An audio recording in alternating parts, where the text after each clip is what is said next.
Okay, here we go. Ba-na-na-na. Okay. Game Genie code. This... I don't know, is this computer too far forward? Hi, the best potato. Mr. Potato. Right? Oh, maybe I need to tilt it back a little bit. That's probably good. Boop, boop, boop, boop, boop. Okay. Bye. Okay, yep.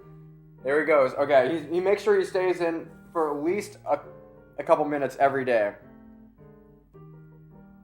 No matter what, the best potato is always on my stream every day. No matter.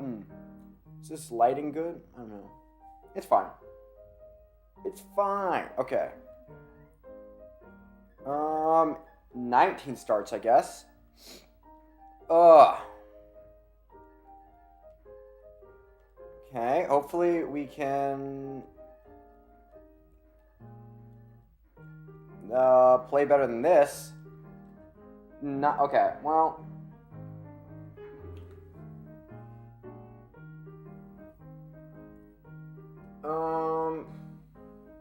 okay, 1 second. Oh, and hopefully tonight the whatchamacallit, the feed is better because I have it on, oh shoot, like less laggy and maybe even higher, well, maybe higher quality. I'd have to change the bit rate. Oh, no, oof, mistake. But I have it on 30 frames a second. So you can't see all the Tetris you want to see. But you do see, oh, come on. Okay, that worked. See, the question was, did I want to burn 1 line or burn 3 lines? And I burned 1 line, and it paid off because long bar. Okay, burn. Okay, here we go.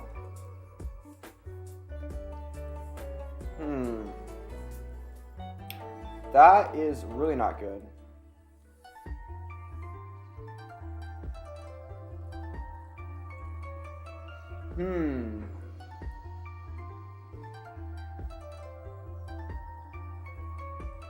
I gotta get that caffeine in me. Honestly, I probably need more caffeine. What if you're... How much caffeine do you need to start seeing effects of caffeine?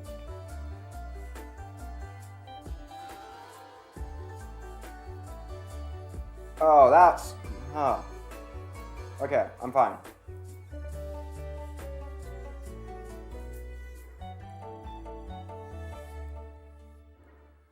Oh, no.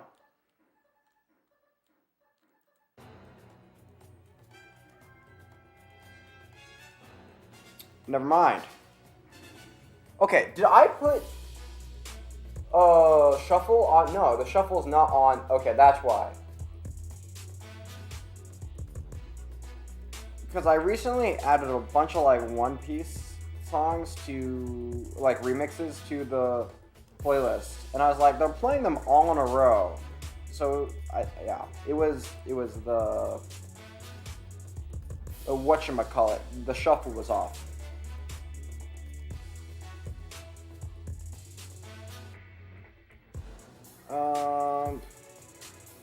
Okay, well, that worked out-ish.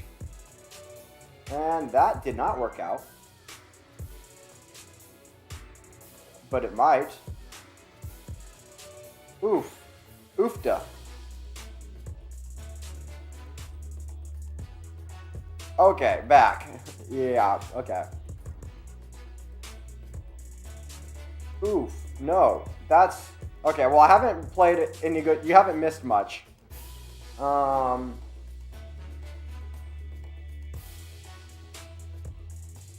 in your like very brief hiatus. Okay, 1 second. Is this usually this is more my computer is usually more up to date on how many people are viewing, but it was like stuck at 1 viewer for a while, and then my phone is more accurate. But anyway, I need something to talk about.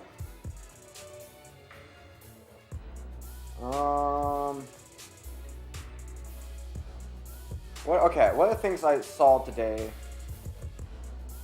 on... Saw someone's... Okay, here's one thing. I saw... I don't know. So for some reason I got into like a Marvel kind of rabbit hole. You know you get in rabbit holes on shorts. And...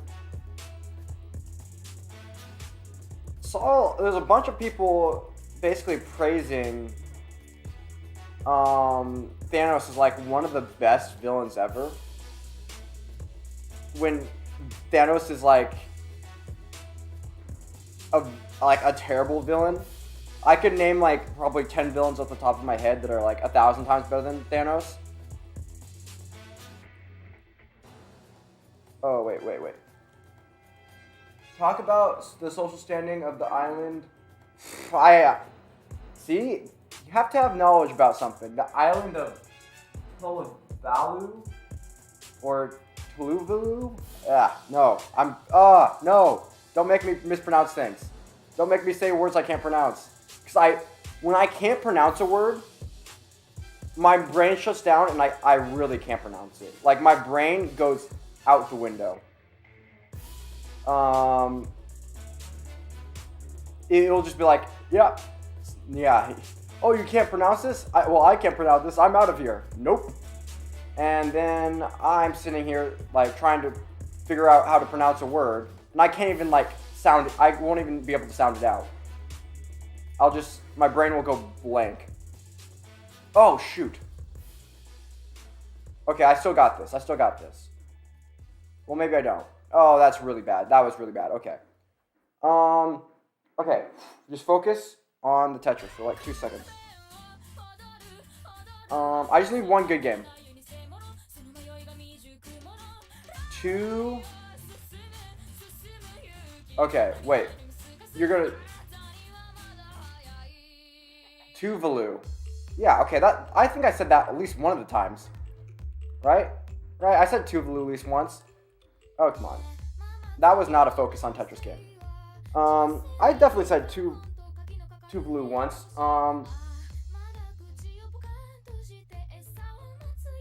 The social standing of the island nation of Tuvalu. I guess those countries in general, like, what makes a country a country? Like, how... I guess you kind of just have to be recognized. You have to have a sovereign... Well, what does being sovereign mean? You have to have land, you have to have people, and you have to have...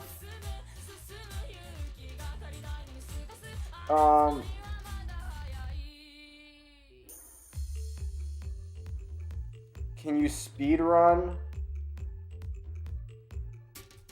Super Smash Bros? Is that a thing?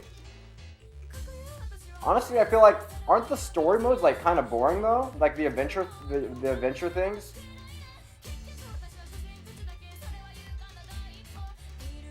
Is that like a... Well, of course, there's a speedrun category. What am I asking? That's like Rule 35 or something.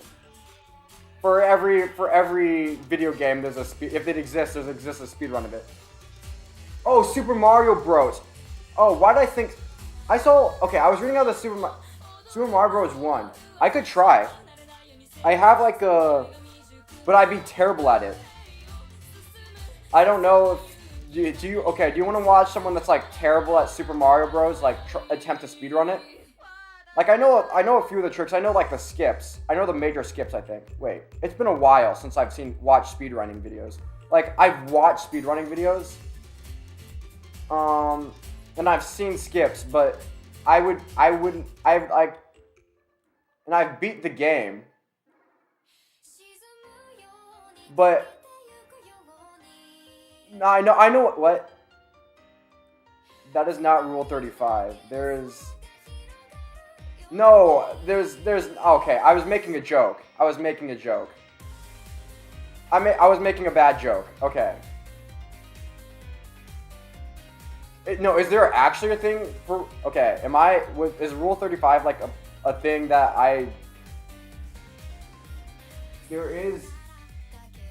that is not Rule 35. It is, if there isn't anything, there will be. Oh. Okay, no, okay. No, I didn't read your full comment. Sorry. Okay. I know. Okay. I didn't read your full comment because I was playing Tetris. Yeah, okay, you were just like better explaining. Yeah, okay, I get it. No, I guess I could try if that was like something that you really want. I don't know.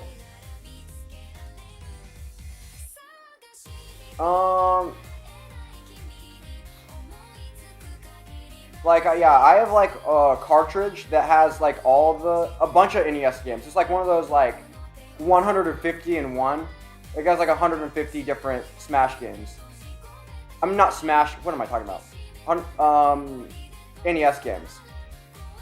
So I have like all three of the original Mario Brothers, not the Japanese one, like the actual Super Mario Bros. 2. Like I could try and play through those, but I'm like not good at them. That could be a thing though. If I really wanted to, I could go for like the 5 minutes, because that's kind of like the max out of Super Smash Bros. 5 minutes is kind of like the max out of Super Smash. No, not why I keep saying Super Smash Bros. I mean Super Mario.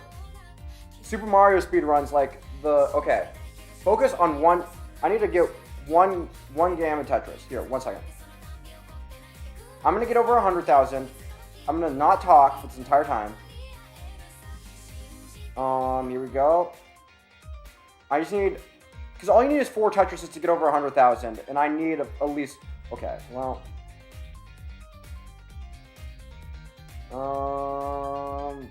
Come on.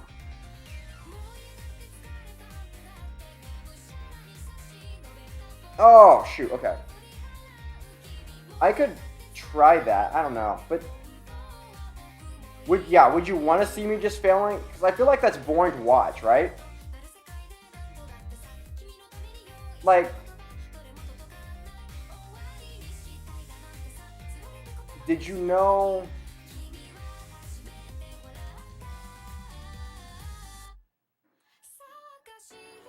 Okay, wait. Did you know you could get a free Tetris with only placing 1 block? Yes, I did know that, but it's only 1,200 points. You just have to wait on the... You have to wait on the start screen. Yeah, you know. Why am I explaining to you? Yeah, you have to sit on the start screen and wait for, like, the autoplay to get, like, the 1 Tetris on level 1. And it's worth the 1,200. Not worth the time. Just burn 1 line and I'm there. But yeah, and it's cheating, so there's that too. I mean, also you could just push down the entire game and also get... Like, 1,200 is nothing. But yeah, I knew about the little... glitch, hack. Yeah. I've never actually attempted it. I don't know the exact timing either. Is it like is it just right when they get the Tetris and then you just... Right when you get, like, the game gets the Tetris when the game is flashing? Okay, let's get... Come on, there we go. Okay. I want to get, yeah, there's 100,000. Let's get a good game going here. This game is going to kill screen is what it's going to. Honestly, that's really all I need at this point. Like oh my gosh.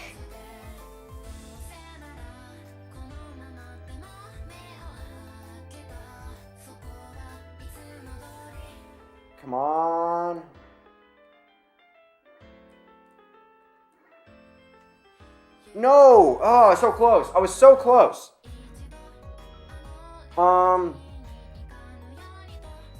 Okay, let's get one game over 200,000. It shouldn't be that long. And then I'll go to 18, and I can talk more on 18 because, like I've said like a million times in the past, autopilot versus focusing. And intense focusing. I mean, Tetris in general is just like a endurance focus game. Oh my gosh. But the higher the level, the faster the speed, the more you have to. Okay, why is I think the viewership counter on my computer and my phone are like different. Which means I think the computer one is lagging. Because it hasn't changed. Whenever I refresh it, that's when it changes, but okay.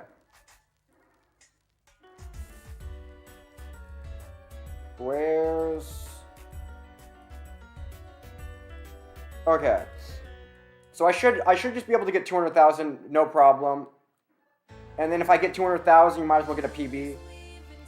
Oh, well, that sucks. Well, that sucks. Can I? No. See, if you misdrop once, you misdrop like 10 times.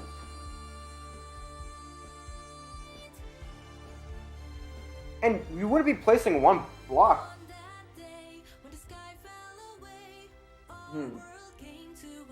Wait, you said place one block. Do you actually have to place one block? Or do you just get the Tetris for free? Okay. Okay, I just need to get the... Come on, let's get the... Oh my goodness. 200k. Or PB. I'm definitely playing smooth enough. Well, I've always been playing like good enough. I always feel like I can get a PB. I'm always feeling like in PB shape. You got to place one block. Do you? Oh yeah, you do. You have to. Okay, so then you get the Tetris on the first block place. Yes. I remember. I've seen that short. Yeah.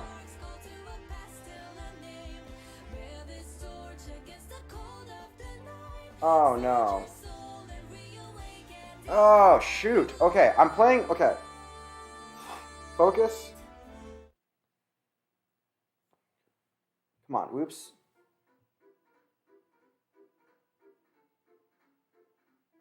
Come on, where's the... No, music. I need to put music back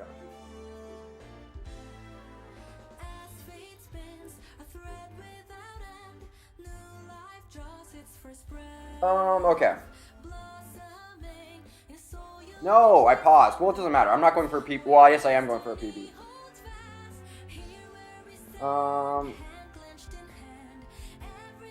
Oh, no, okay, well, yeah.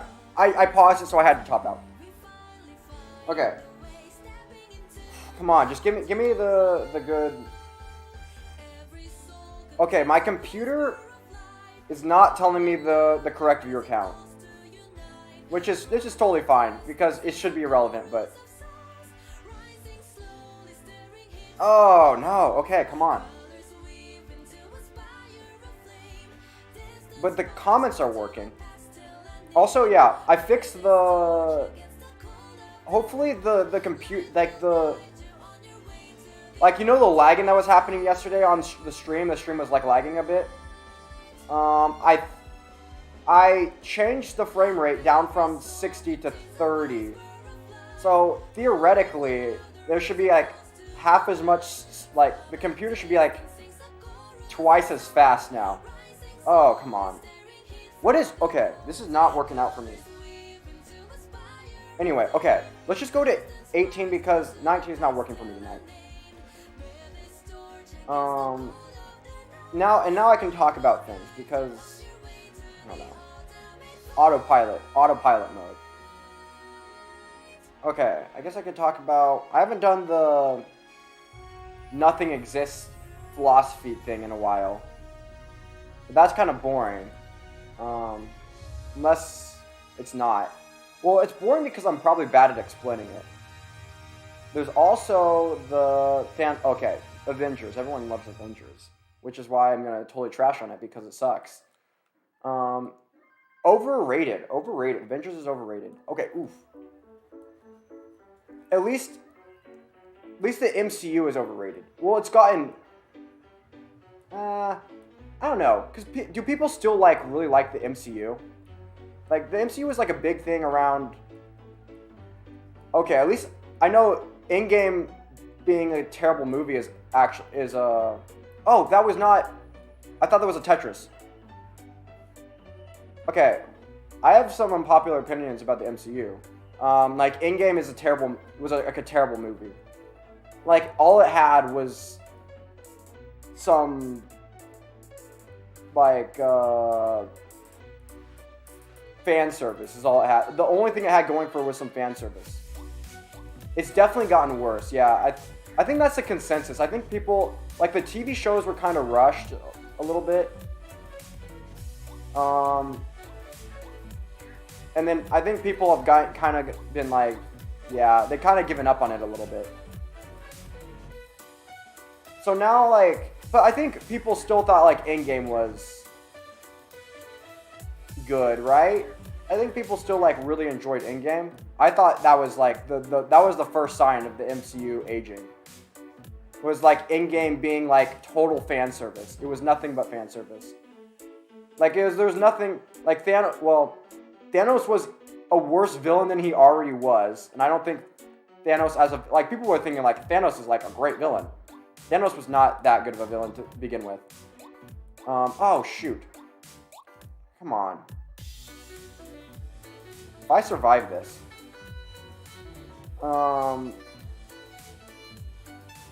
No, yeah. All the jokes were super you could say it, and it wasn't even in a meta way. It was wasn't fan service in a meta way. It was fan service and they acted like they were being all, I don't know. It was Endgame as just a movie without all the other movies is, if taken out of context, is a terrible, it wouldn't work without every single one of the other movies.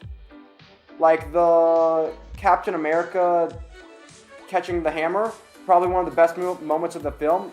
Even I would agree with that. Doesn't work unless you have Age of Ultron.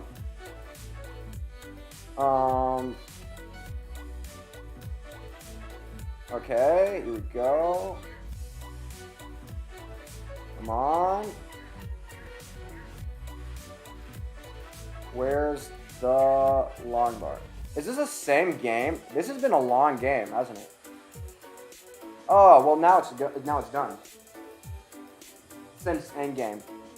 Endgame was was that. Let's see. What has the MCU had good since Endgame? Let me think. There's Spider-Man No Way Home, which is also too much fan service. I think the fan service has gotten out of hand. They know who they're. I think maybe it's how you make money though. They've gotten their target audience, and they know who's gonna show up to theaters, and that's the crowd. That's their target audience. They know who's showing up to the theaters, and they're okay, this is who we're gonna cater to our target audience, which is a good business strategy, but not great for making good movies. Let's see. Shoot. Well, I was gonna read. Okay. Okay, here we go.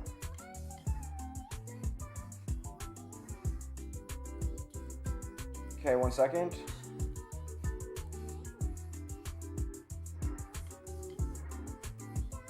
Oh, come on. Oh, I haven't seen the Ant-Man movie yet. Don't spoil it for me. Oh, I shouldn't I don't know. I should see that.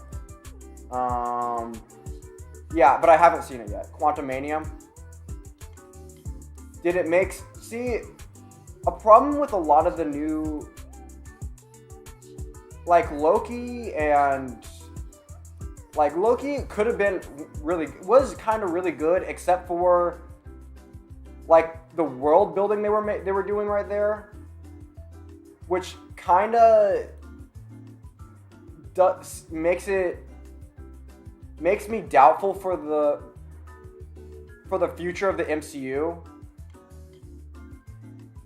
Ain't gonna spoil it. Yeah, okay. Well, that's like basic human decency. If you did spoil it, that's like, well, I was just letting you know that I didn't, haven't seen it. So just in case, like, because I don't know, maybe if I had seen it, then spoiling it would not have been that big of a deal, especially since there's like not like a billion people watching. But yeah, if someone hasn't watched it and plans on watching it, then yeah, and you know that, then spoiling is like a. Anyway, yeah, like Loki, the show, like all the shows have kind of been terrible. Whoa. It's a new movie. Oh yeah, Ant-Man Quantumania. I know it's a new movie. I'm talking about Loki.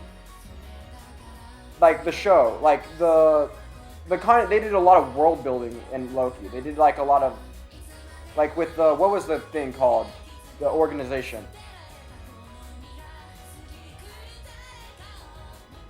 Yeah, spoiling is a cardinal sin. Spoiling is the worst. People that spoil movies, there's a special place in hell for those kind of people.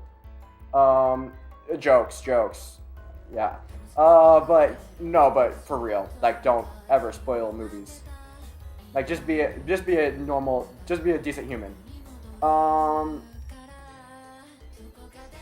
No, yeah, I've talked about spoiling in the past with like how I hate that track and field. Okay, so I'm a fan of track and field, and a lot of the way, like usually when I consume, like I don't watch track meets live.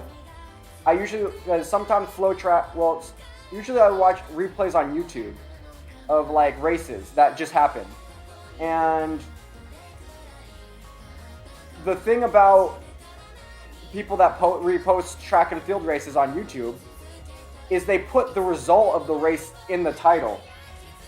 So it completely spoils the entire race. And I have to, and like I'm playing this game of like trying to find the race that I'm looking for on YouTube by searching for it and clicking on it without reading the title. Because if I read the title, the entire race will be spoiled for me. And it's like, this should be an Olympic sport, clicking on YouTube videos without reading the title. It's like borderline impossible. Like this is like some of the most difficult things you ever do. Oh my goodness, it is so difficult.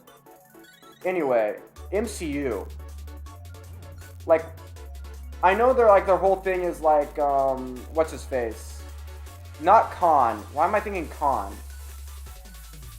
I'm thinking of Genghis Khan, but that's not who it is. Who's the villain? It starts with a K. It's kind of sounds similar. What is it?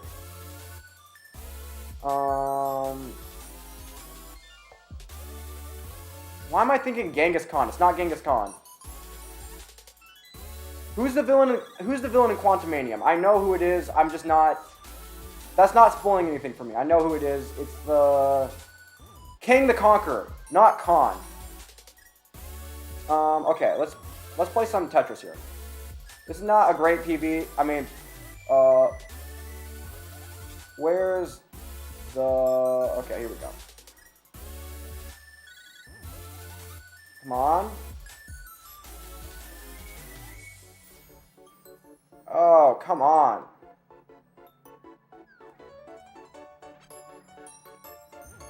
Oh, come on. Well, that didn't work out. Yeah, King the Conqueror. Yeah.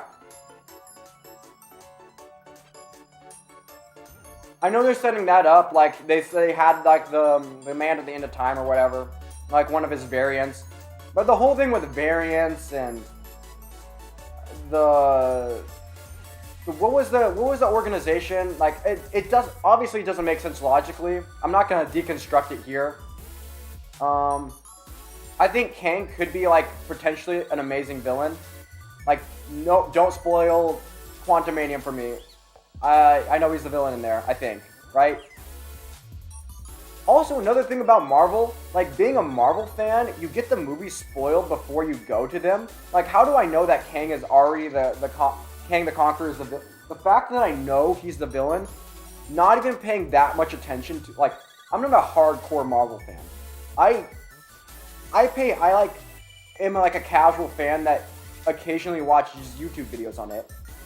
And the thing is, if you, like, even if you're this, like, I'm like, even as a casual fan, the fact that I know the villain before I even go to theaters says something about the state of like the MCU right now. And people, I don't know, the MCU is kind of it's become, I don't know. I don't know what I'm saying. It's too mainstream. But is that like, is that a critique? Like liking the main MCU is kind of like basic, you know? But is being basic a bad thing?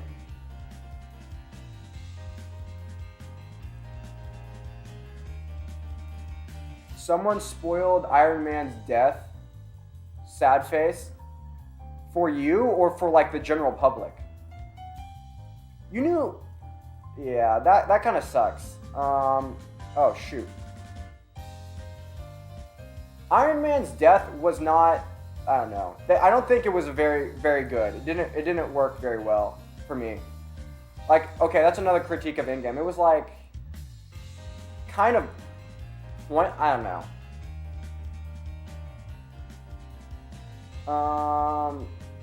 The whole thing, I don't know. For me, yeah, that's tragic. That's no fun. But I don't know. I mean, Iron Man's death is sad, but they didn't do it justice enough. Like Iron Death was always gonna be like a profound moment, but I don't think they did it right. I don't know. Like I'm not saying like, oh, I could have done it way better, but it didn't feel.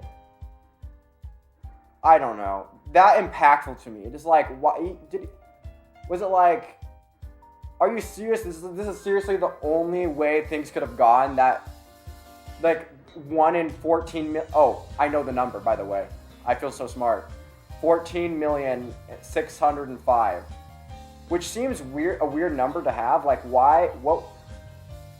Like, you didn't have anything in the thousands place. Like, why is it so specific? Why is the number so? Anyway.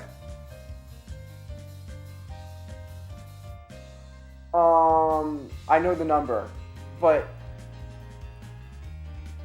it seemed like, I don't know. It seemed like they wrote themselves into a corner where they would for the 14,605,000 to really pay off. There would have had to been like a really, really good plan. There had to been like a really, really complicated, good plan. But no, it wasn't anything like that at all. It was like,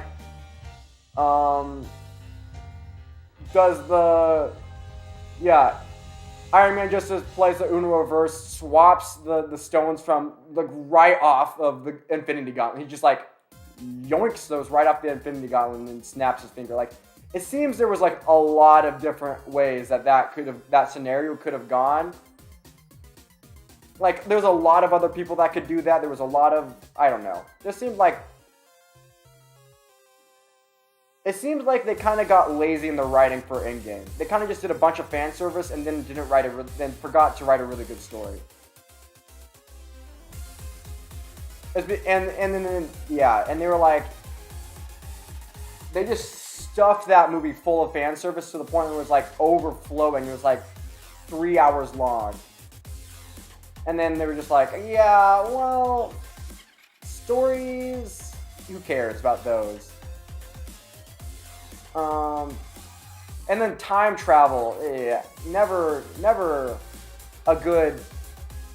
Time travel is really, really I hate whenever time travel is used. Time travel is just never use it as a plot device. I'm with Rick and Morty on this. Time travel is stupid. Don't use time travel. It's never good, especially if it becomes too common. Like, it's good the first time you see it. I remember like a first few times, like there's different types of time travel. Like there's the type of time travel, and they didn't follow their own rules for time travel. Time travel is a cliche, and it's like it's not only a cliche. It's like a Deus Ex Machina. It's like a solution that can solve any problem. It's like when you, I don't know. Because once you can time travel, you can literally do anything. It's like, once you can time travel, once time travel is introduced, it's like, okay, well, why don't you use time travel again? Like, time travel can solve literally any problem in the future now. And it's going to be like, well, why don't you use time travel? And also, they didn't even follow their rule in-game. They didn't follow their own rules they made for the time travel. Like, their rules were, like, if you go back in time, it starts another timeline, right? And that timeline, oh shoot, where's the, oh, come on. It's been a while since I've thought about this. Okay, what were the rules that,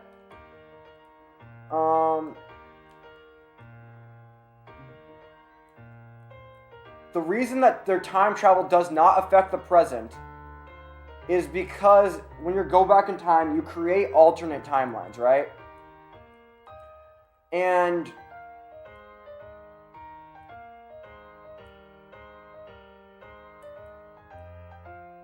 it doesn't make sense with two timelines, but they didn't have. Okay, what did they have happen? Okay, what was the ending?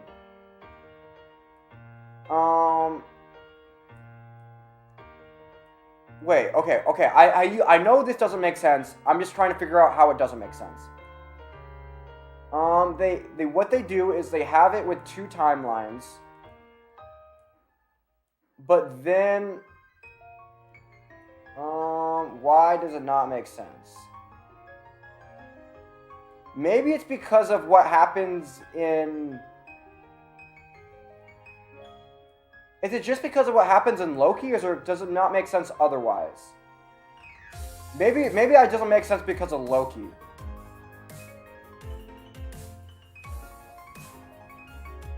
You never said I did, though. You probably think it makes sense, right? Yeah. Maybe it just doesn't make sense because of what they retconned in Loki, where there was like, there is no multiverse. Like, the multiverse, like, we pruned the tendrils, right?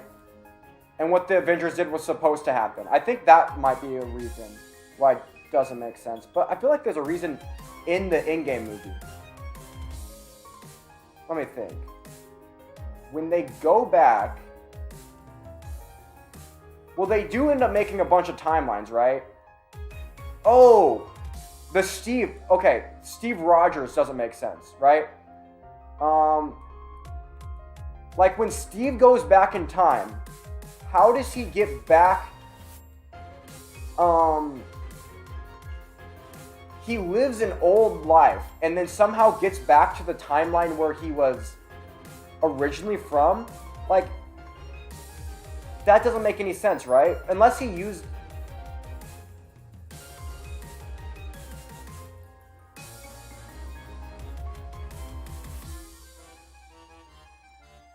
There is only one line. No, there's multiple lines. There has to be, right? Because when they go back, they change things very slightly, but they change them, right? So that what that does is that creates additional timelines. Okay, no, it doesn't. Okay.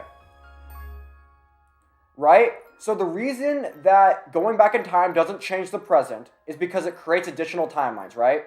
So when they go back in time, they create a bunch of different timelines, right? How many times do they go back? Do they only go back 3 times? That creates additional... What?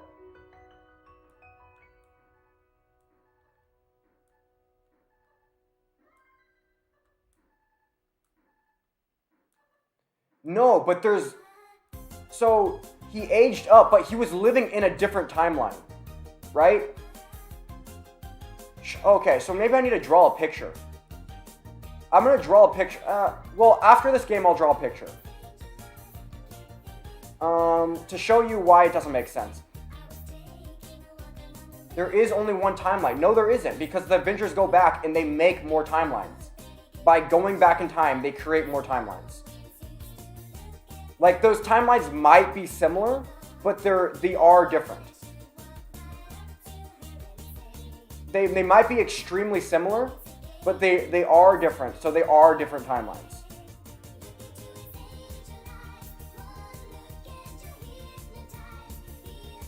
Oh, come on. Okay, I lost this game. Here, let me grab a piece of paper, and I'm gonna draw like... One second.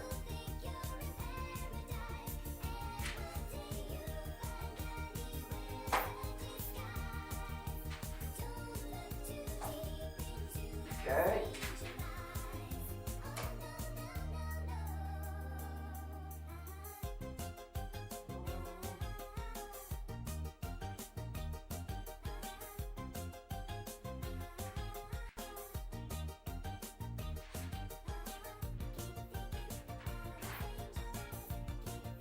One second.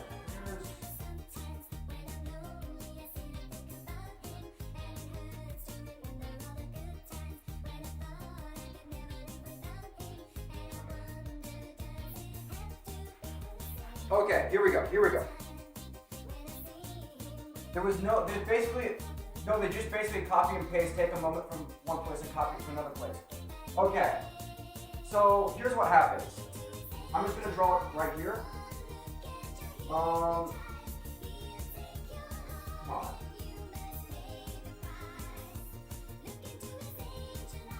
Main timeline. Blue. Well, I'm just branching out. I'm showing. So back. Okay. Let's see. I want to make sure this is on. Oh, you can't really see anything. It's not thick. The line's not thick enough.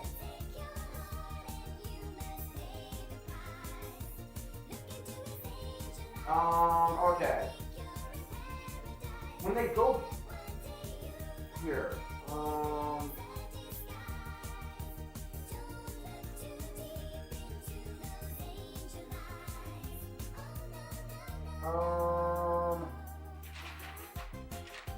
okay. So this big line right here, the straight one, that one is the original timeline, right? Wait. And this is, let's make it go a lot forward. Like it goes way forward and way back. So time travels this way and goes this way. So when the Avengers start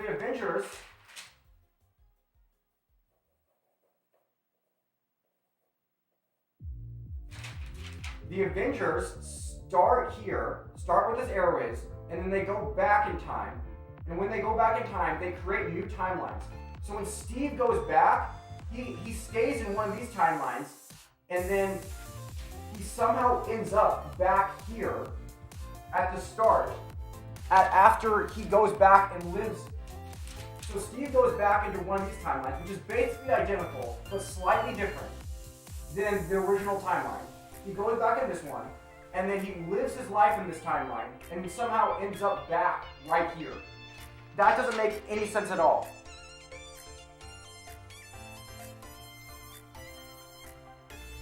And Loki also retcons, like the show Loki, also retcons the idea that the Avengers even made extra timelines, because it says what the Avengers did was supposed to be part of the main timeline, which they say there's only one timeline. But the Avengers obviously created multiple timelines because they went back in time. And what does going back in time do? Creates additional timelines. Which is why going to the past does not affect the present in the slightest. Like, if they went to the past and they dropped a nuke on New York in the present would be totally fine because the past does not affect the present. Now they go back and they don't change very much, but they change stuff enough. Well, if they change stuff at all, like them even being there, creates another timeline. Oh, come on. So I'm kind of doing a terrible job of explaining this, but them even being back there. So Steve goes back and lives his life with Peggy in an alternate timeline, and then gets really old and somehow ends up back on the bench. And you might say, oh, well, he used his final thing to get back through the quantum machine or whatever, the whatever. But no, he didn't come back through that. He didn't come back with using a suit or anything. He came back by sitting on the bench, which makes absolutely no sense. And then the Avengers obviously created more new timelines, but did they get pruned? Oh yeah, they probably got pruned, right? That's probably what happened. Right? That's probably like the in-universe explanation. The Avengers' extra timelines, they got pruned. But then where was Steve living all that time? Where was Steve living? Like, yeah, that doesn't make any sense at all. Where was Steve living if the things got pruned, right? It doesn't make any sense. Anyway, yeah. So their time travel they didn't even follow the own rules of the time travel they made up, especially after they retconned everything in like not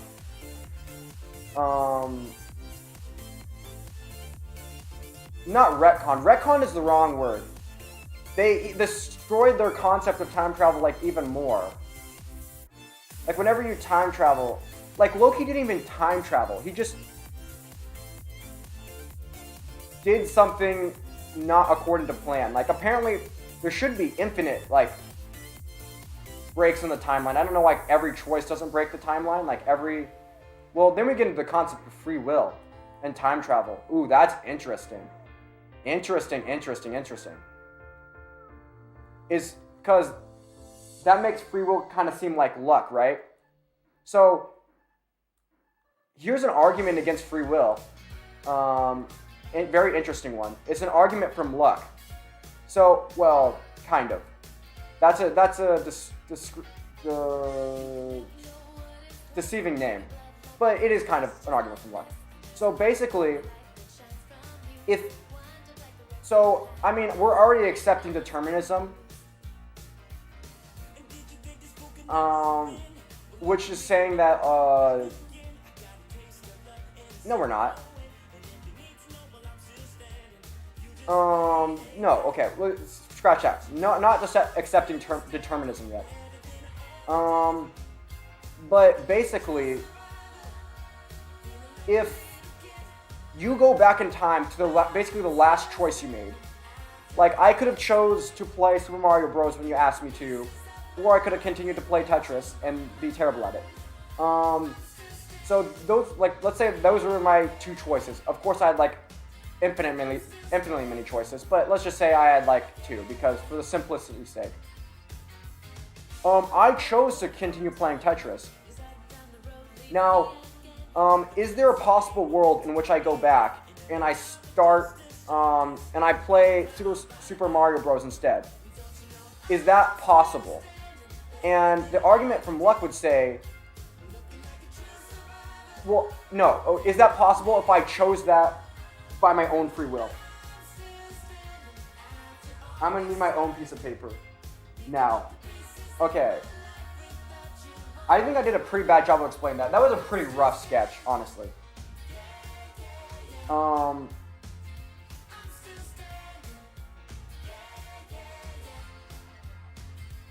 No, you can try and explain it without the paper, I guess. The paper was not really good. Not as good as I thought it was going to be. Okay, well, that sucks. Oh, shoot. No, okay. I'm just going to restart this game. Free will, like, yeah. So if you basically, if you think like replaying the exact same scenario over and over again, and you're expecting a different result with the same, like if you think there could have been different results, then what would account for those different results, right? When the person making the choice is the exact same, and everything, all the circumstances are the exact same. What accounts for the difference in results? Besides luck. Like if you replayed it like a billion times, would you have like 60, 50, 50 chance, or like maybe like 90, 10? It seems very probabilistic, right? It seems random and not, and for someone to have free will, you would think that you need to have some semblance of control over the outcome of the events, right? And it doesn't seem like you can have that. Free will accounts struggle. I think most free will accounts struggle to give agents any control over the outcomes of what happens, basically. While Tetris plays in the background. Facts. No, Tetris is the best background for anything. Oh, shoot. Okay. Oh, shoot. No. Yeah, but the MCU definitely breaks their own rules. And see, that was what... So the time travel could have been fine if they didn't break their own rules. Like, if you're gonna do it, at least do it right. I mean, time travel, and it also has that problem of being like, can solve any one of your problems, which is like, a MacGuffin device like that is always kind of stupid, right? Like I thought in Doctor Strange Multiverse of Madness, which is also a very mediocre movie, that has a lot of plot holes and stuff.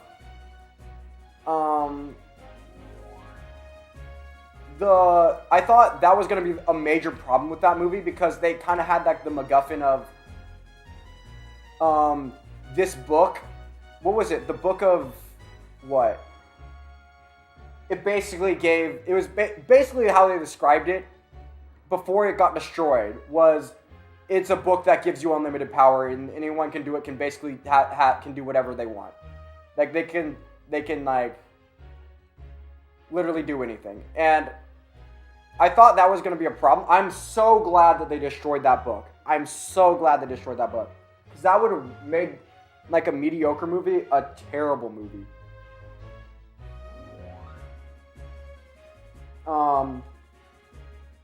No, but yeah, plot devices that can literally do anything. It's like you wrote yourself into a corner. It's like, yeah, it's not... Endgame was like... The team wrote themselves into a corner when Thanos actually did the snap, and they had to retcon it somehow. And they chose time travel. And okay, let me think if I can think of a better ending. Like, sitting here for 2 seconds thinking of a better ending, because I haven't thought of this before. Better ending to Endgame. See, it's hard to get back. It's hard to get all the people back, because they kind of did write themselves into a corner.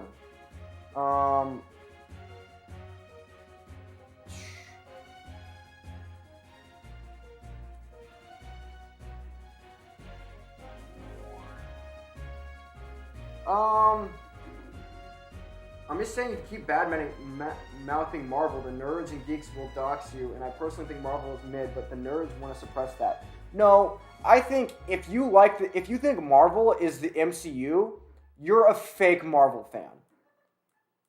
Like, that is like saying, I don't know, that's like the mainstream version. Like, if you're a true Marvel fan, you like the comics. You're not really into the MCU. Like, the true Marvel fans, like OG Marvel fans, will like,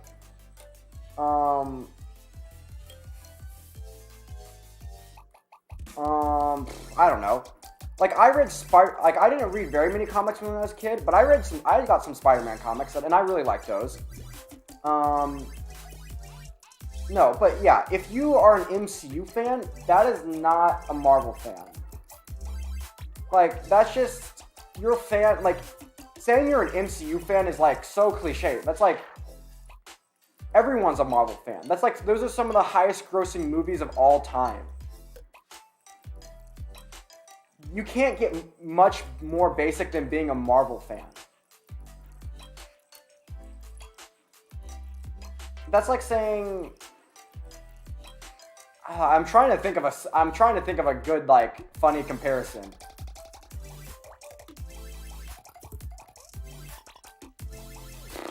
I don't know. What is something that's super basic? That, like, that can be,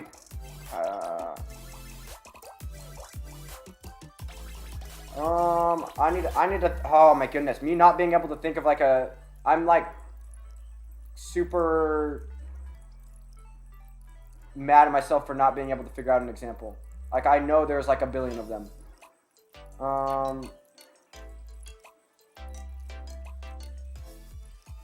I don't know.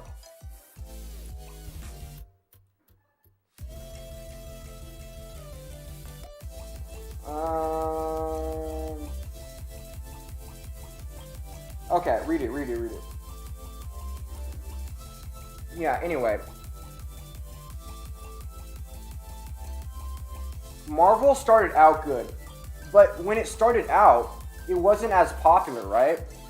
Like, not very, well, maybe the Iron Man was kind of popular. And the event, actually, now that I'm thinking back on it, like, the Marvel movies were always pretty popular.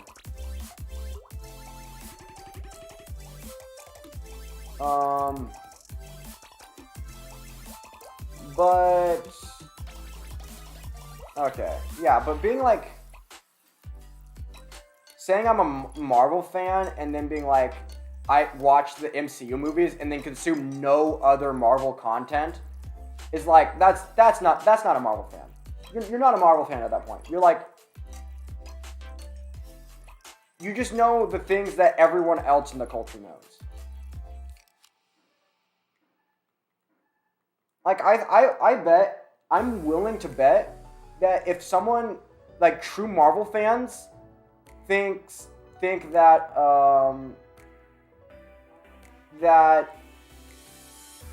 like, the MCU is, they agree that the MCU is trash. Like, it's kind of like the old saying, like, it would be kind of like being like, I'm a Star Wars fan, and then you've only seen like the new movies or something like that. It's like if you're a true Star Wars fan, you hate Star Wars. I think that speaks volumes, right? I think it's the same way about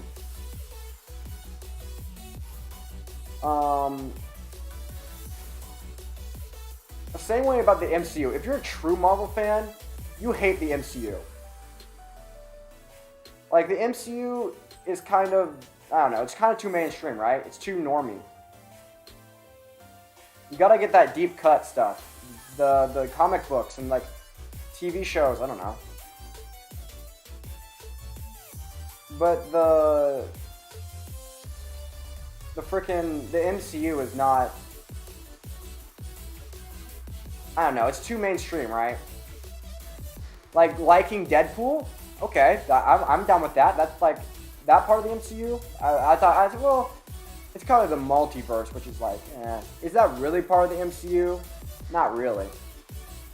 Or liking the well, they've kind of took all the old Marvel things and like, oh, you're all part of the MCU now, whether it's because of the multiverse, right? Which is kind of annoying. The multiverse is kind of making everything annoying. I think what they need to do is like a big reboot, right?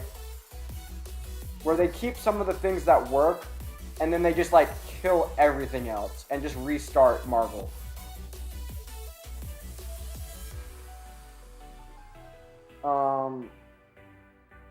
Like they do this in comic books all the time, where like the universe gets too crowded, right? So what they do is they just, and like the stakes get higher and higher until you can't just raise the stakes anymore. So what they do is like they do like a world-ending event, or like they reset the timeline somehow. They'll just be like, oh, this universe is like ending or whatever, and then they just restart in another universe or whatever. They reboot it by doing some weird multiverse stuff, which I think is hopefully the direction the MCU is going in right now. They just need to like reboot everything, because it's kind of getting too, I don't know, too time travel though. But anyway, let's start listing villains. Okay, should I just list antagonists or villains? Because there's a difference. I think, like, well, what's an example?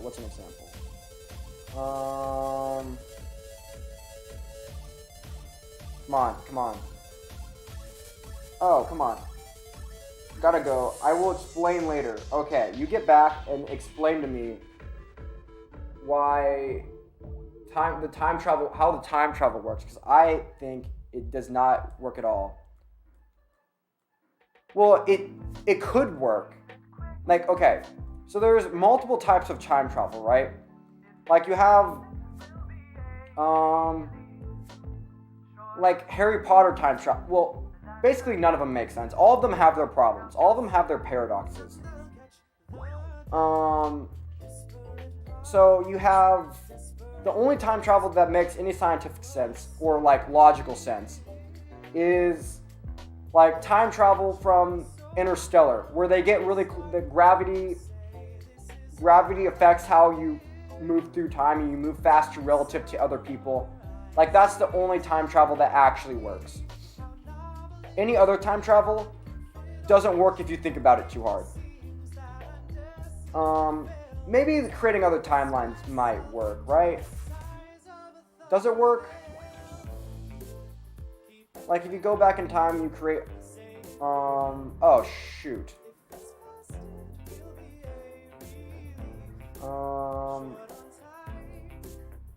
Okay, now I need an L. And that's not an L. Oh, nope, I lost ass because I tried to adjust. That's why you don't try to adjust. Oh, come on. Well, that's fine. I went for the Tetris and failed. That is what happens sometimes.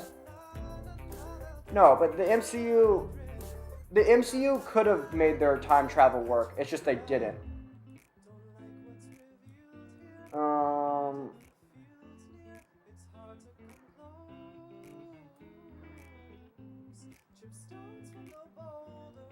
Yeah, I guess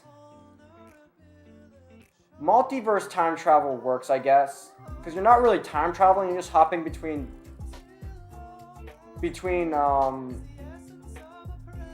not really time travel, is it? It's kind of just, you're just dimension hopping.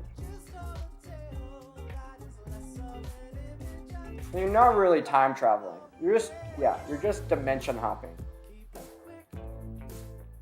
Time travel doesn't work. Dimension, just saying it's like, oh, you just went to an alternate universe. That's like the only way time travel can work.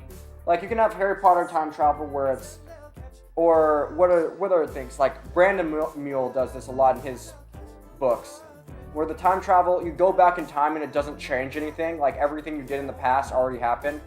That doesn't make sense because like of how causally things work. Like, there had to be a time before you went into the past, right? There had to be a time before you went into the past. Because what happened,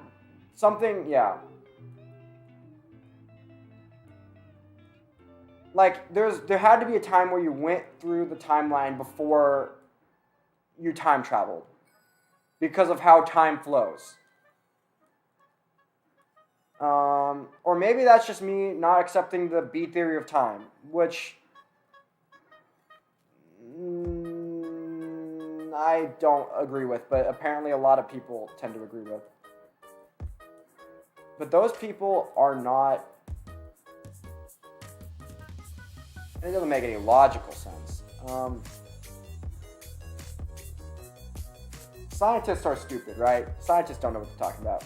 Yeah, boo science. Okay, let's get me a 500k transition here.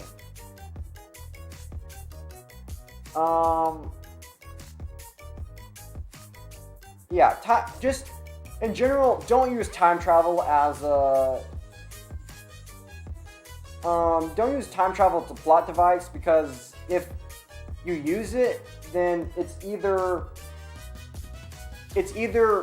you do it wrong because you're too stupid to have it be consistent in your show like Marvel did, or you use it and then it just becomes like this thing where it's like, okay, well, if you can time travel, well, then why didn't you time travel to fix this problem?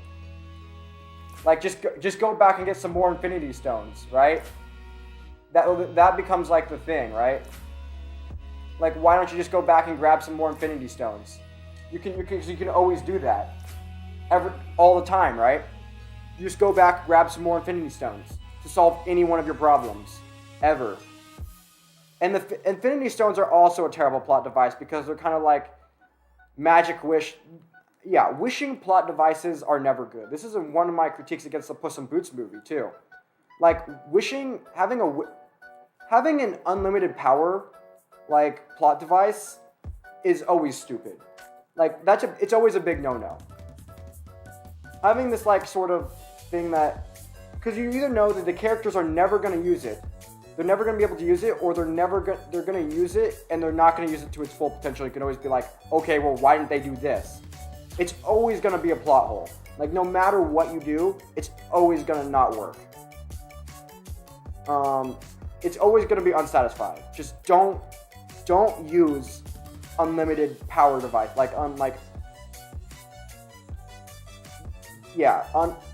Just don't give you...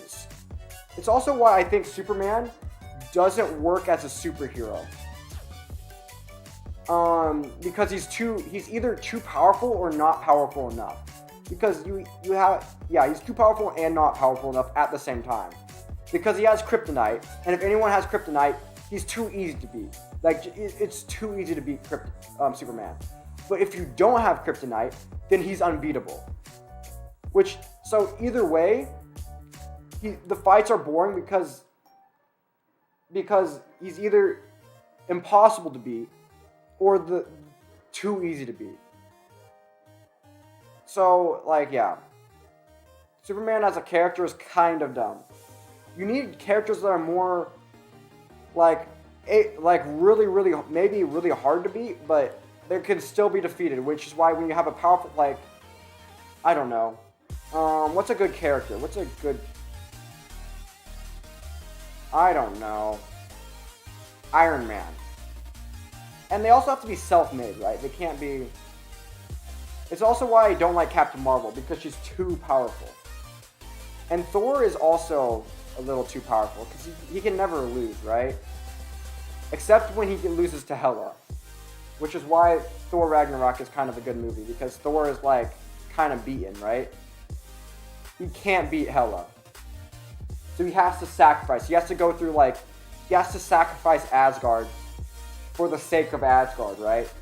That's a good story right there. He's really powerful, but he does get beat. Which is why it's really... And they don't have him, they don't retcon him getting defeated by him coming back and somehow just defeating Hela with just extra lightning bolts. That would have been a terrible end to that movie. No, they defeat Hela by giving her exactly what she wants. That's a genius writing. I love that story. That's a good story. If they just had, Thor, he realized his potential and then he gets better magically. That's stupid. That's what happened in the Puss in Boots movie, and it's the reason I don't like the Puss in Boots movie. Because, they have Puss basically not change from the start of the movie to the end of the movie. and then one time he beats death and one time he doesn't beat death. And that's basically the difference. Like, okay, well that's just stupid.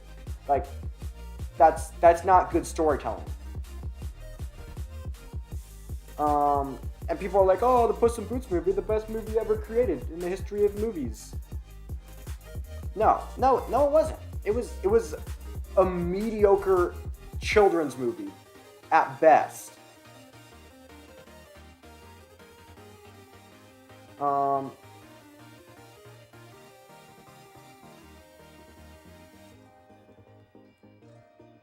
Of course, it's really easy to shit on movies and really hard to write them.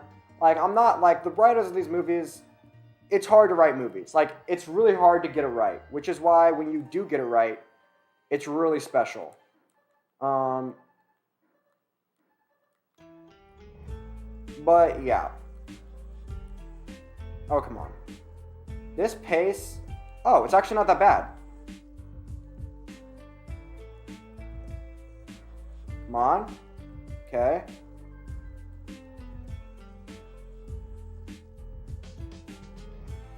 Okay, let's burn out of this. And then get... See if I can still get a 500k, maybe.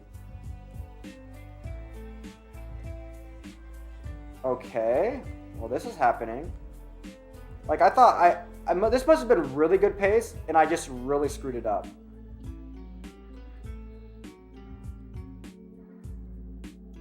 But now this is barely 500k. This must have been, like, extremely good pace. Oh, that better have been a Tetris. Let's not get 500k and then not have holes in the stack when I move to transition.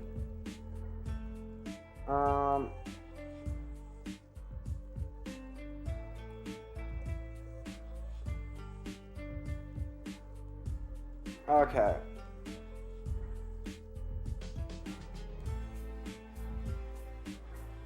Here we go.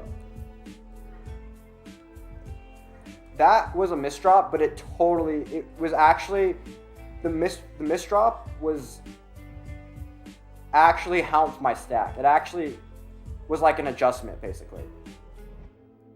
If the misdrop is good for you, is it even a misdrop? Honestly, I'm a genius for making that misdrop. If you really think about it. Oh, shoot. Well, that's not good.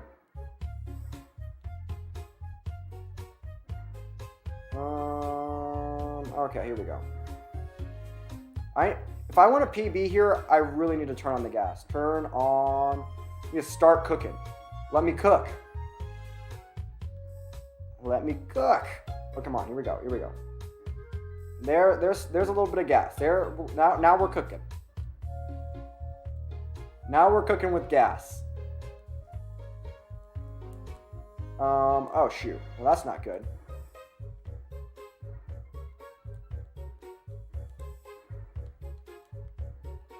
Oh, come on. Well, that kind of sucks. Okay, back. Yeah. Well, I just went on a rant. Well, I don't know. Kind of have to watch my entire rant to kind of get what I was... I talked more about how Puss in Boots is a terrible movie because it uses the wishing device and how it doesn't use... Like, yeah. It also... The character of Puss doesn't change throughout the movie. Like, okay, I used the foil of Thor Ragnarok. Because people think Thor Ragnarok is just good because of the humor, right? They think, oh, it's a funny movie, me go haha, joke's funny, makes it a good movie. No, that's not what makes it a good movie. What makes it a good movie is like Thor being beat, first of all, because Thor being beat is like such a crazy thought, like, because Thor is basically unbeatable by any characters in the MCU. Like, Hela was like one of the few characters that could beat Thor, besides Thanos, I guess. Shoot. Boop. Oh, that's terrible. Oh, also I got a good score. But you probably saw that. You probably saw the 600K.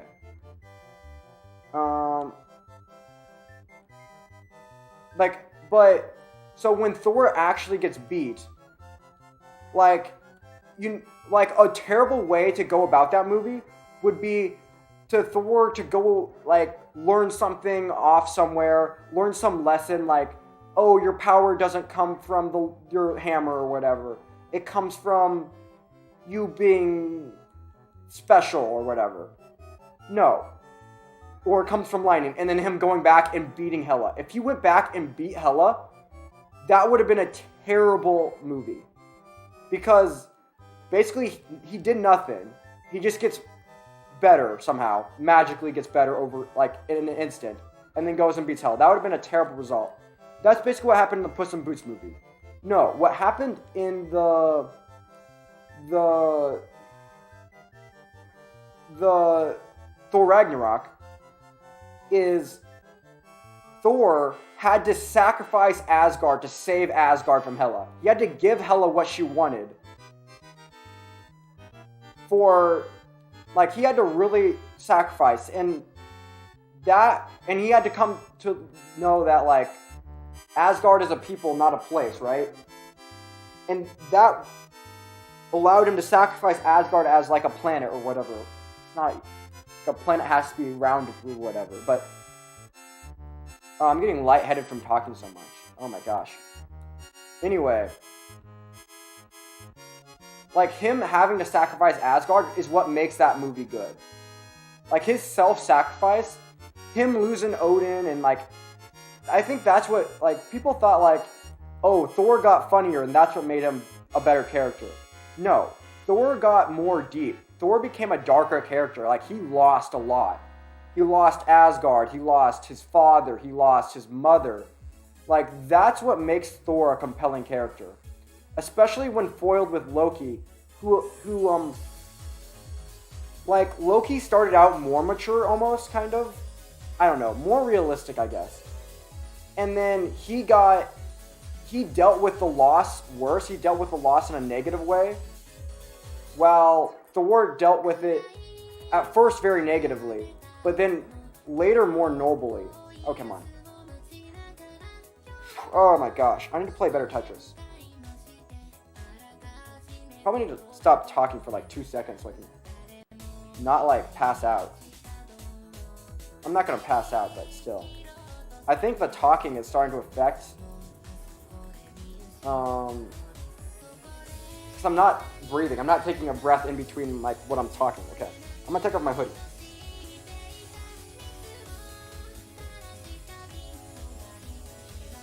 Oh my gosh.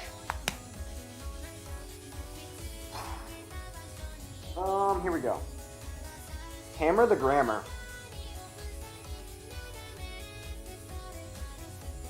Okay.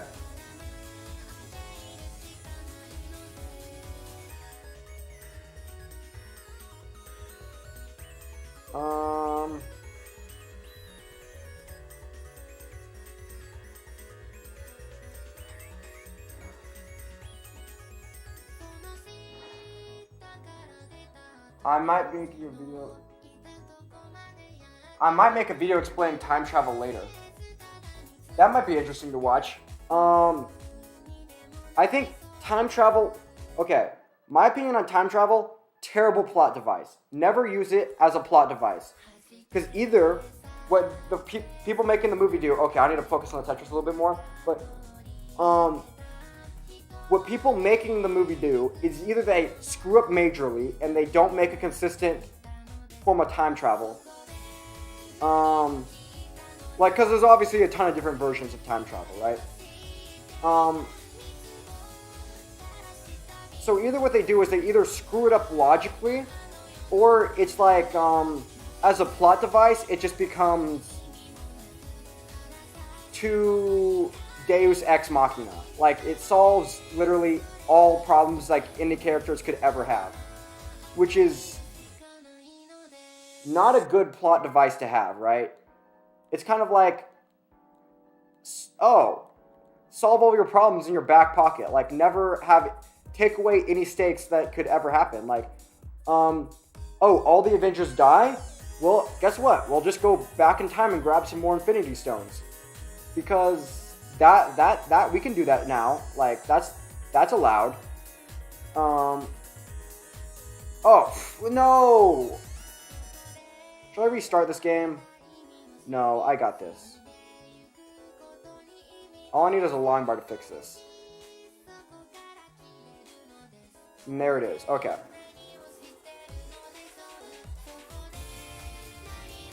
So, like, yeah, there are different types. Obviously, there are different types of travel. So, the different types of time travel are, there's time travel where you move through time differently. Like, this is the. Okay, I'm gonna start from the ones that make the most sense, and move down to the ones that make the least sense. Like, they don't even work logically. So, at the first one is like the one that makes the most sense, and the one is like the most realistic, is like Interstellar, where you have a group of people that move into go near a black hole, and then time moves faster for them, and this is like what would time travel realistically looks like. You move different through time relative to other people around you, right? So they wake up in the future, or Planet of the Apes, right? They go into deep space and they come back, and like they come back to the Earth, and it's a lot of time has passed, right?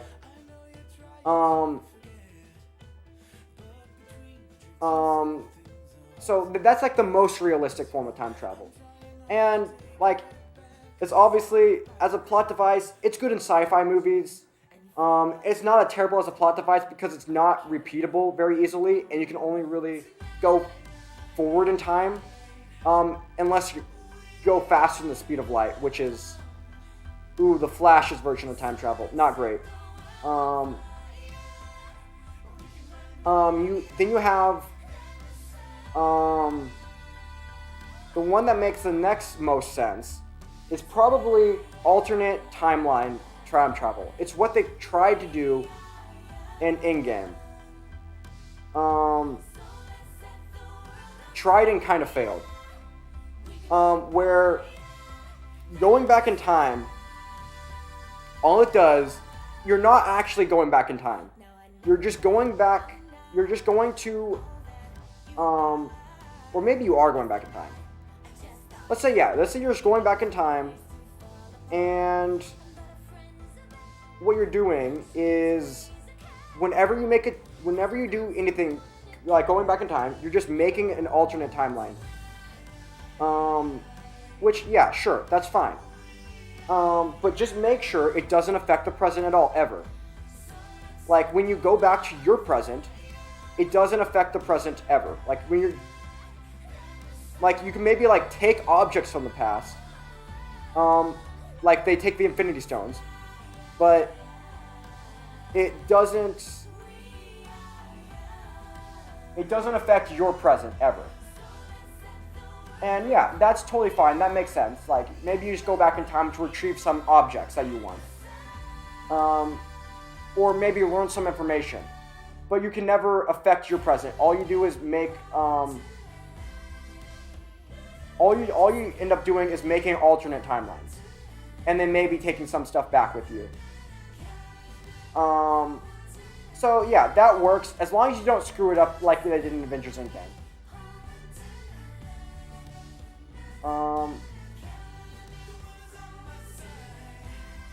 Yeah, okay. It seems a little... I think it's not that crazy. Okay, Galaxy Biscuit, 889 going for a Maxout. But what you have to know about my 889 is I got that with a 450 transition. And I also was okay. I don't have a video of it because I wasn't recording, but I do. I have a VOD. There's a VOD of my stream. But yeah, so when I got that, I had like a 460K post is what I had. So if I could have gotten a 560k, a 540k transition, I would have gotten a max out there. So I don't think it's that unrealistic to jump like 100,000. It's not that much of a leap. Like I would, and I also, so I got like all 3 Tetrises on like level, I almost got all 3 Tetrises, on level 28.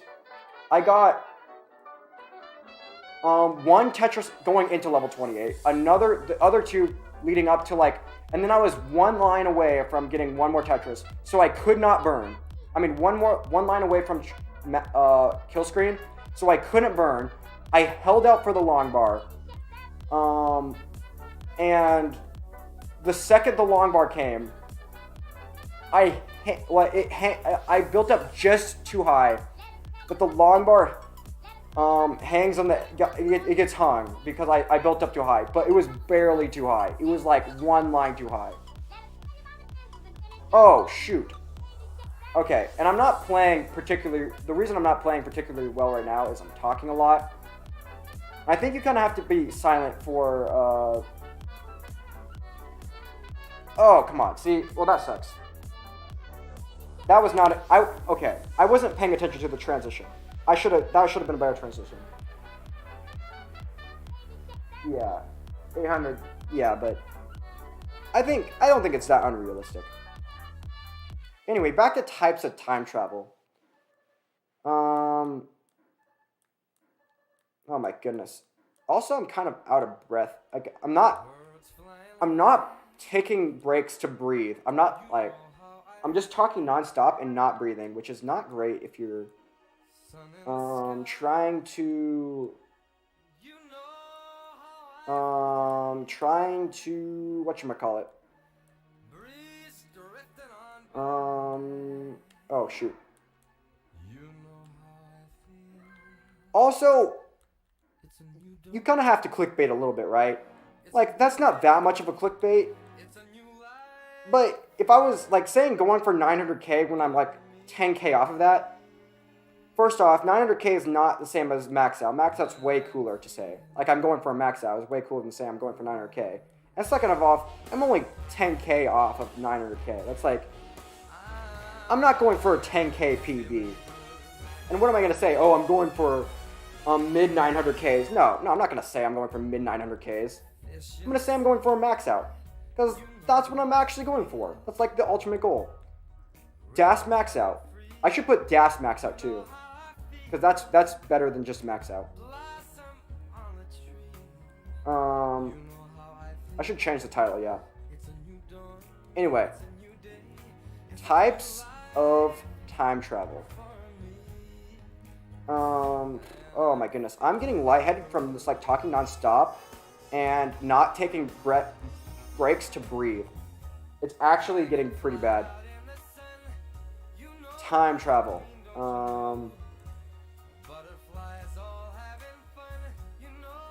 Okay, here we go. I don't know if Galaxy Biscuit is still watching, but yeah. It just, there's no reason for me to say I'm only going for like 900k. Even if my next PB probably won't be a 500, a max out. I mean, first off, it is a goal that I have. And second of all, oh, come on, that sucks. Come on. These are just not good pieces of what's going on here.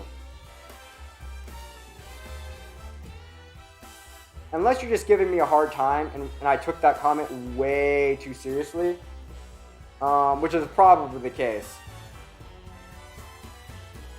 And I guess you got super defensive for like no reason. My bad. You are cool. Cool. Very cool, very cool. Time travel. So I went through like realistic time travel with like Interstellar,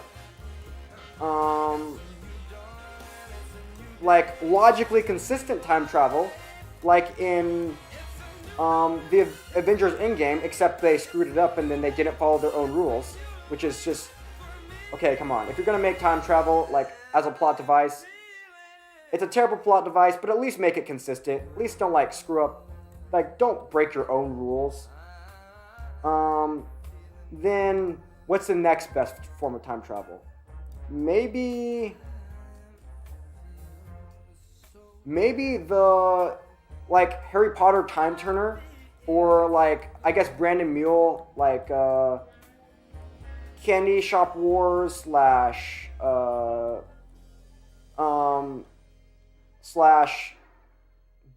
whatchamacallit, slash Five Kingdoms slash, like, all Brandon Mule's time travel are all the same. Where if you go back, you don't change anything, you don't change the past at all, because you find that all the changes that happened you already caused them to happen.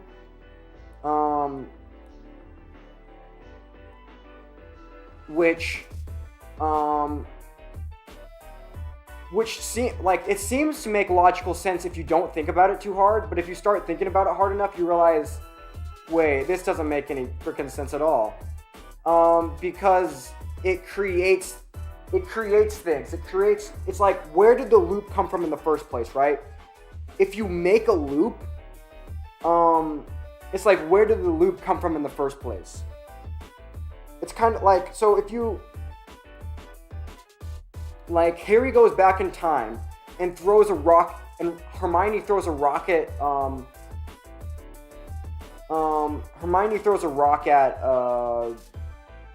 the Golden Trio or whatever when they're in Hagrid's house, which causes them to do something different, which leads them to the point in time in which they throw the rock at themselves, right? Which makes sense on face value. Like, the loop is logically consistent until you realize, how did the loop start in the first place, right?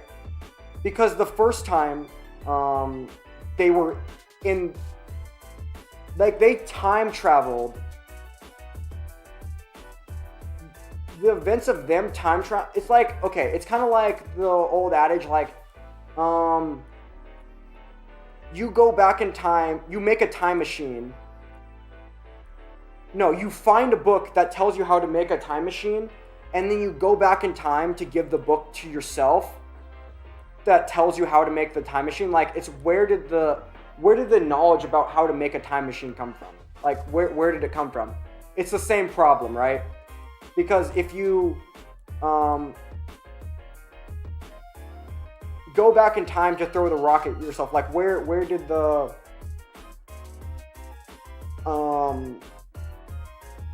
like, why did the rock hit you in the first place or anything? Like, see, why did you get the book in the first place if you had to get the book to use the, yeah, you know, see? Yeah, okay, I did a terrible job of explaining why that doesn't work. Just realize it doesn't work.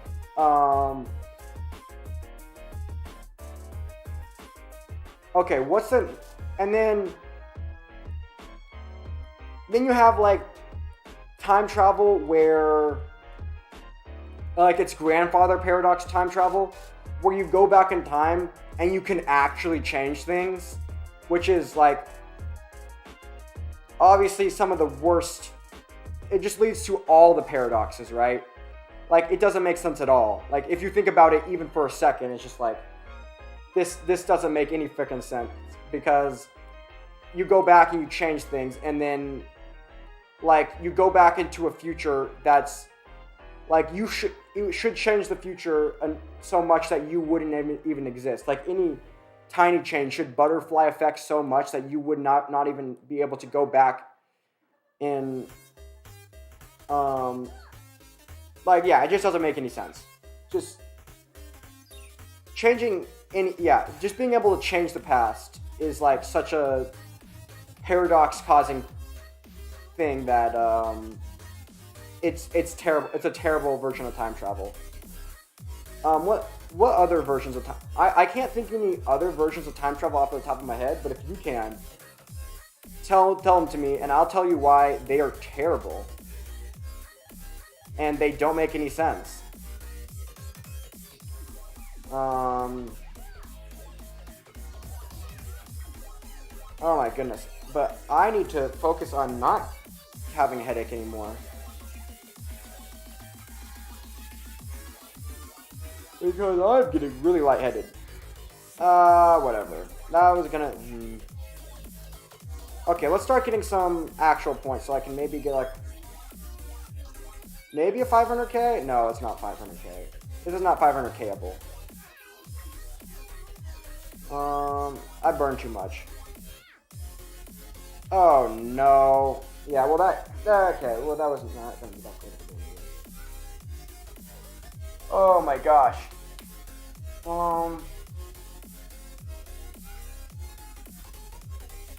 Let me think. What should I do here? I'm gonna go grab myself a drink of H2O. One second, I'll be right back. Oh gosh.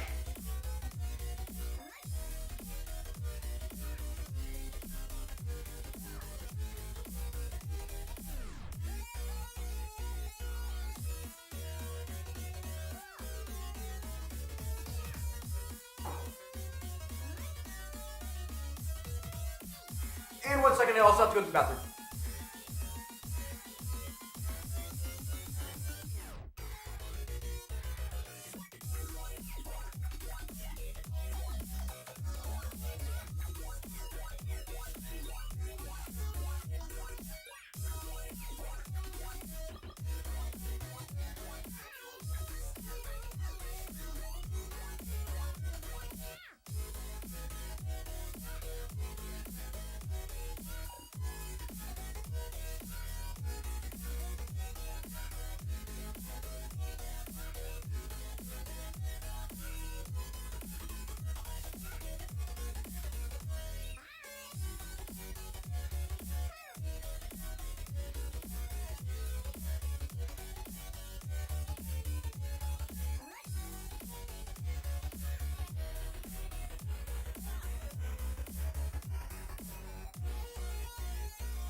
And I'm back.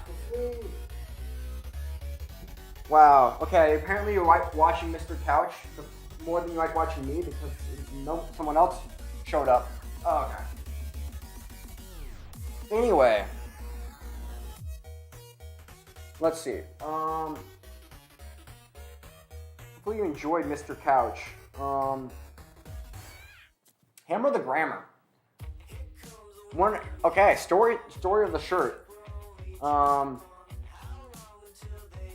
So it's like I joined this. This is like a shirt I got from an ACT study course, like which taught me nothing. It focused like entirely on Hammer the Grammar.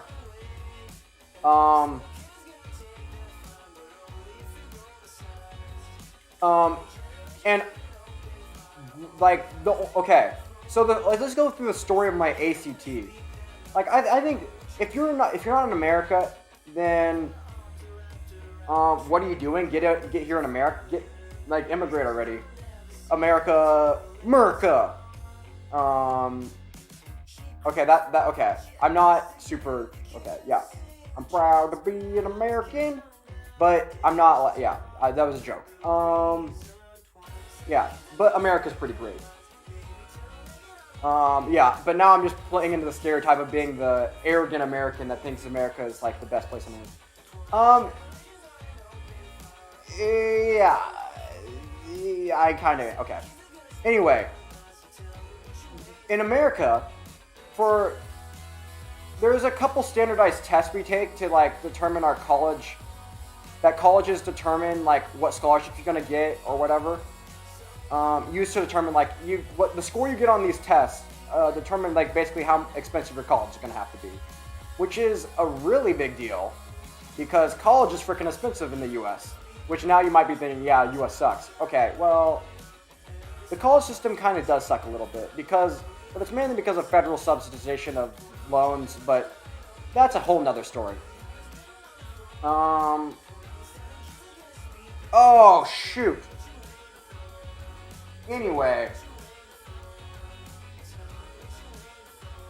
Anywho. So, to basically even get into college, you need to take like either an ACT or an SET, which are just two different standardized tests. I think the majority of the one, especially where I was from, like especially in the Midwest, apparently, I think, is you take the ACT. You take the ACT to determine if like your college aptitude or whatever.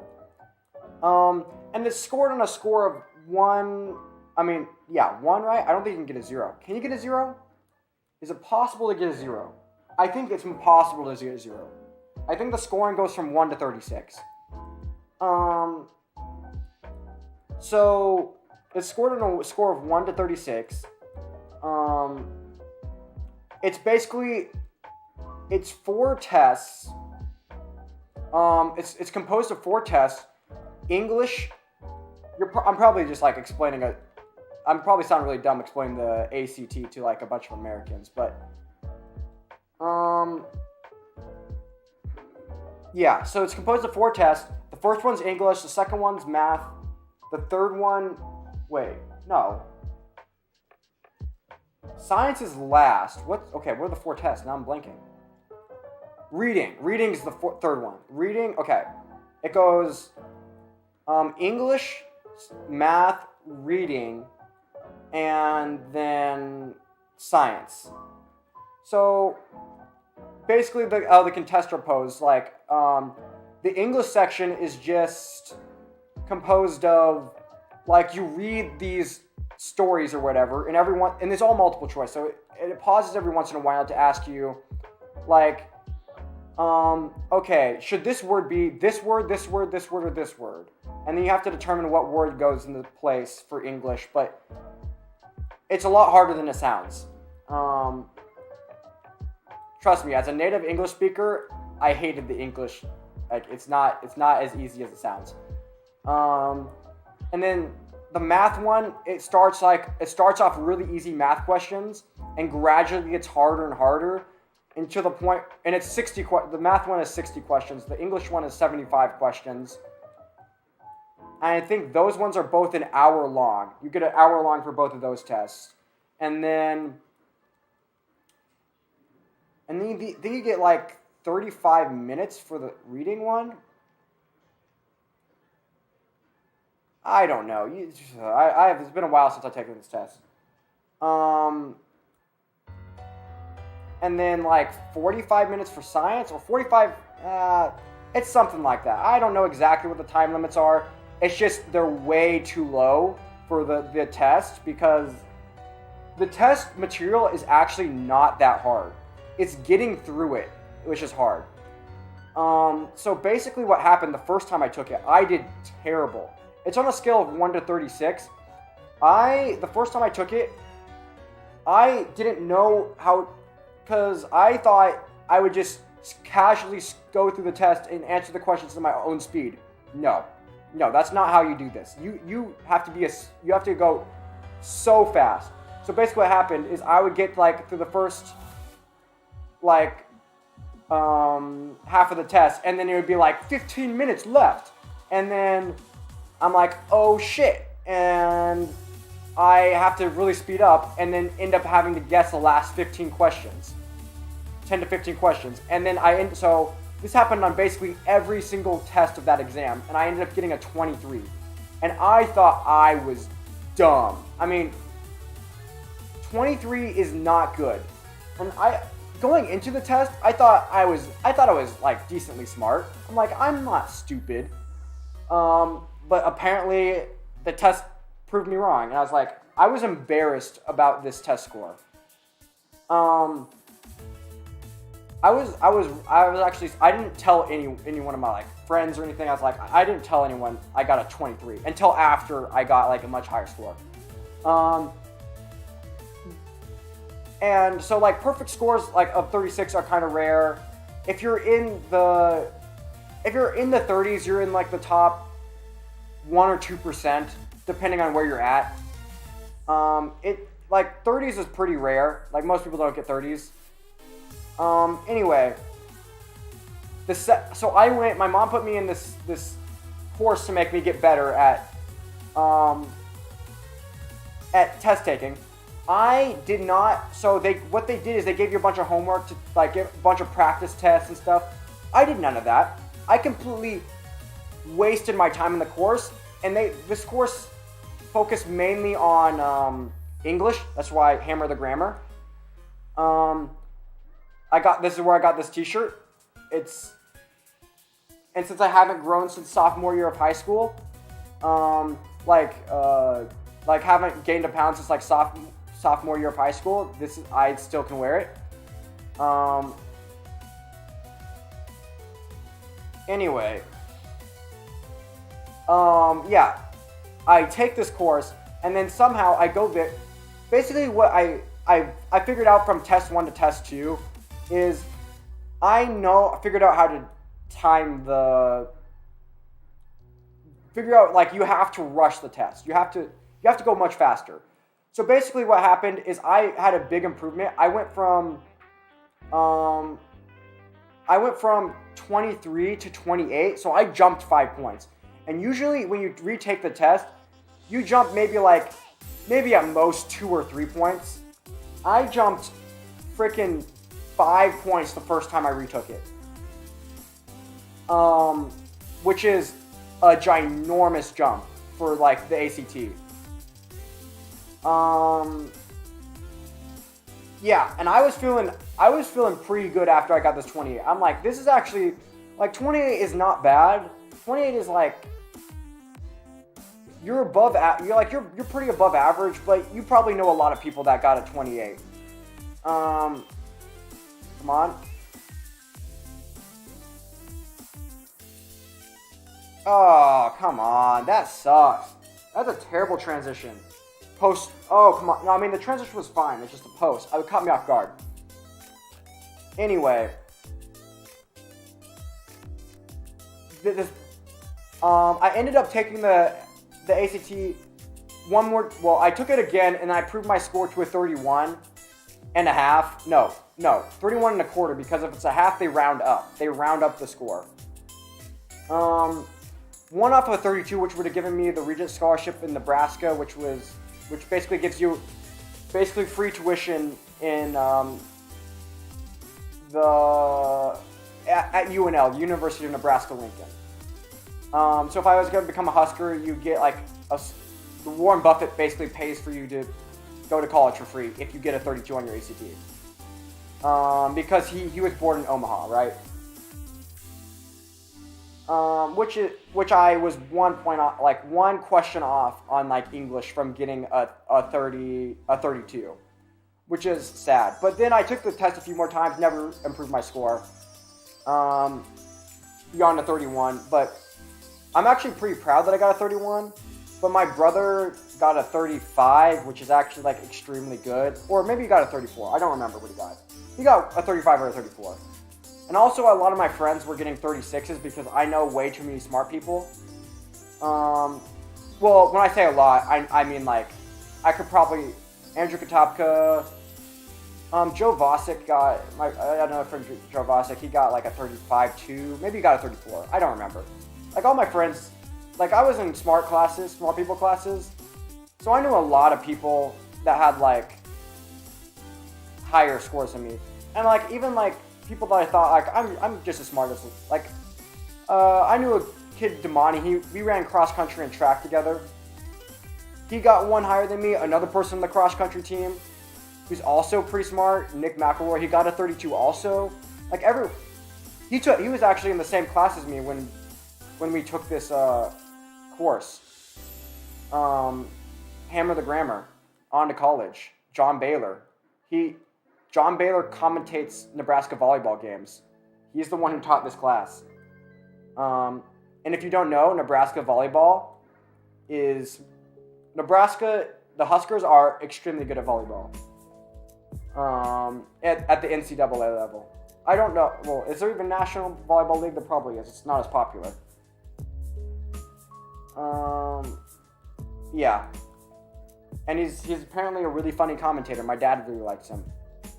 Which, okay, maybe. I guess.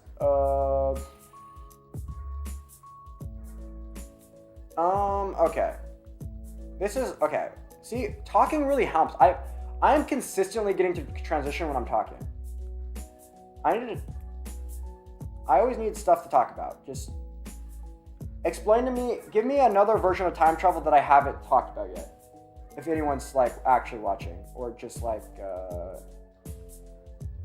best potato will probably comment if I ask him to, but other people probably won't. There's like people, honestly, if I was watching a stream with just like one viewer and he asked me to comment, I would be like, I'm not here, pretend I'm not here.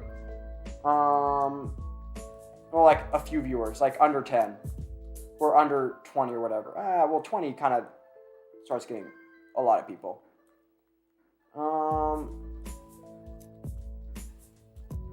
Okay, here we go.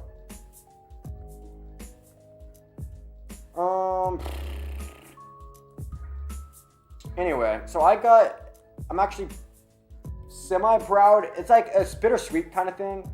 When you kind of want the 32. Like the 32 is like borderline. Like it's kind of like the difference between, yeah, you're pretty smart if you got 32, between like, because no one thinks about like above 30 and below 30. They think like 32 is kind of the line, especially in Nebraska with the Regent Scholarship. Which is kind of disappointing when you don't get the 32. But, it's whatever. Because I kind of suck at time things. Like, the faster... Like, when you have to incorporate speed into anything, it just becomes, like, 1,000 times harder.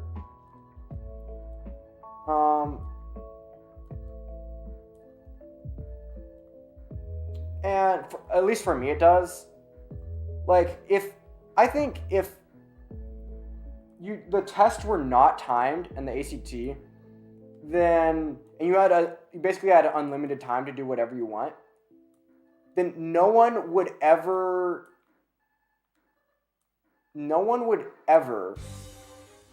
oh shoot.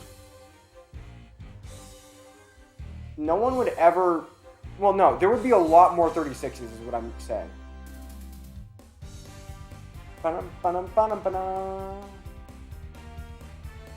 Like, the amount of people that would get perfect scores would shoot through the roof. Because the test material is actually not that hard.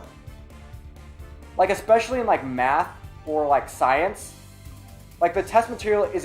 and reading, too. Reading, like... The material is, like, super, super, super easy. Oh, my goodness. I'm getting a headache from talking too much again. I'm just talking. My voice is going super fast. I'm not taking any breaks to breathe. Anyway... But yeah, the test material is super easy. Like, the only thing is in English, I might miss a few. Because the English is just stupid, but maybe that's just because you had to go through it really fast. Like, because the English is the kind of test, like, you go through it, all 75 questions, and you think, I didn't miss a single one of those. Like, I nailed that test. And then you get the results back, and you get, like, it's always my worst score. I'm just like, I lost gas there, that kind of sucks. I'm just like, what the heck? I thought I did good, but I thought I did good.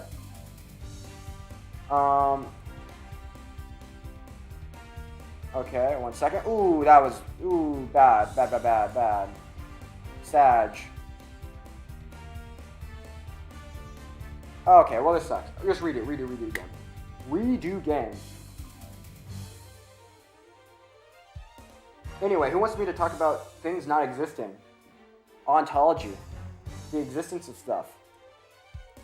I can talk about that, I guess. Like, what time is it? Hey, I'm at 2 hours and I've kind of run out of material at least. Okay. But I guess I could move on to, like, existence, but that's kind of boring, right? Because it's kind of like, oof. It's almost a meaningless debate. It's a very low practicality debate. It's a very philosophical debate on the existence of compound objects and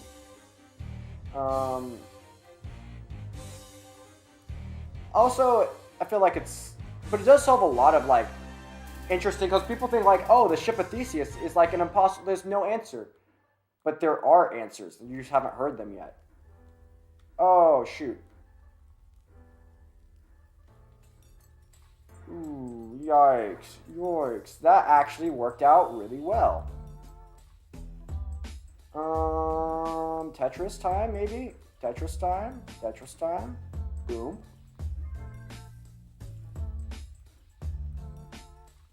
Okay, okay, yikes. Oh, that was a vit. I could have vitsed that.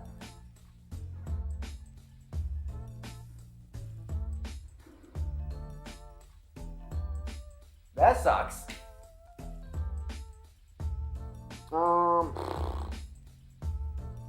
Should I play a little bit of chess? No, I don't want to go to chess because then like the few viewers I have will like disappear. Well, I'm at 2 viewers now, so that means not very much. Oh, level 8. Maybe I should move. Okay, I want to something to change because I've been playing too much 18, so I'm gonna play 19 now. Go for the PB on 18.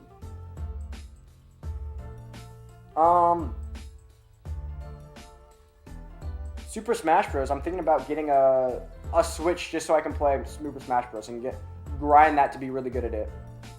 Because after I get a max out in with DAS, I don't know if what do I do after that? So I think there's basically 2 options, right? Either it's continue to grind Tetris and get okay, no, maybe there's more than one option.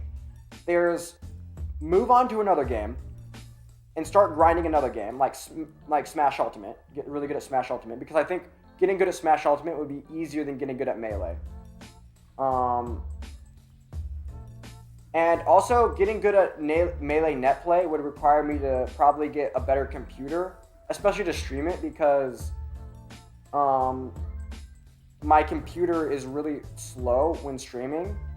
I think I fixed a little bit of that because I lowered the frame rate. But still, I think it would still be, like, with Ultimate, when you get a Switch, you can, like, the computer that's running the game is obviously the Switch, not my computer. I'd just be hooking it up with an HDMI cable to my capture thing. Capture card.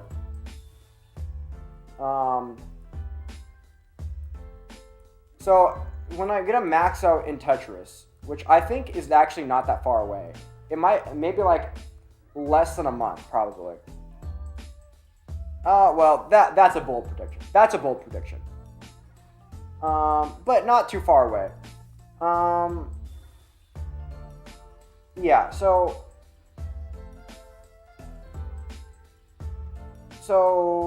either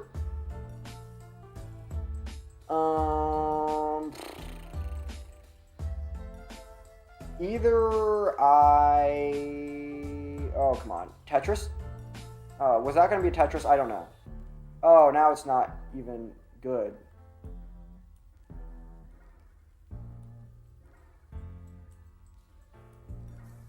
Oh, come on. I got this. Survival is awesome.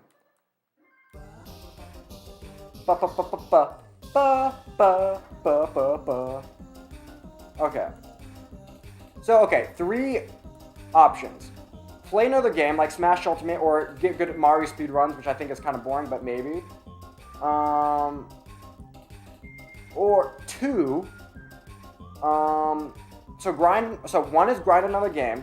One is to continue to grind DAS, to get become maybe like a 1.1 or 1.2 player with DAS. So become one of the best DAS players. Or try to learn rolling and try to become like an actually good player. Like try to get actually good at Tetris. So I feel like those are the 3 options once I get a max out with DAS.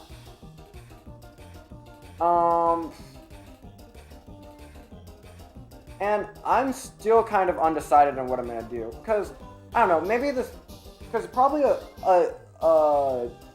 moving on from Tetris might Well, not. I probably wouldn't move on completely from Tetris, right? I'd still play it. Like, I wouldn't just like quit Tetris, obviously. Like, Tetris is like the best game, one of the best games ever invented. I would just mainly. I would slowly transition. Oh, come on, that sucks. I would probably. What do you think of Mr. Producer? Andrew Tate? I think okay, I'm just going to talk about the Red Pill community in general. Do you know about the if you know about Andrew Tate, you probably know about the Red Pill community, right? They're like, I don't know, they kind of advocate for like, okay. So what I'm going to say, do I think he's a sex trafficker? Probably not. Does he exploit women? Probably a little bit. Is he a misogynist? Probably a little bit. Is a lot of what he's saying inspirational and good? Yes. Yes, true to extent. But he misses the, like the rest of the Red Pill community, he misses the mark on some key points, right? He tries to, I feel like the Red Pill community kind of tries to have their cake and eat it too, right? They kind of try to have a traditional, they want to have like a traditional, they want to move back to like to traditional views on marriage, but then they want to also have like open marriages and stuff. They also want to, okay. So basically the reason Andrew Tate is popular is because there is an audience for Andrew Tate, right? That's why canceling people doesn't work, right? If there is an audience for someone, like if there is, not a desire, but a demand, right? It's all supply and demand, right? That's the internet. If there's a demand for a certain type of content, that's what makes it popular, right? And there is a demand for like the type of red pill content on the internet that it's going to be shown whether or not, because there's a demand for it, right? You're not going to fix it by banning certain people. You're going to, because you just need to fix.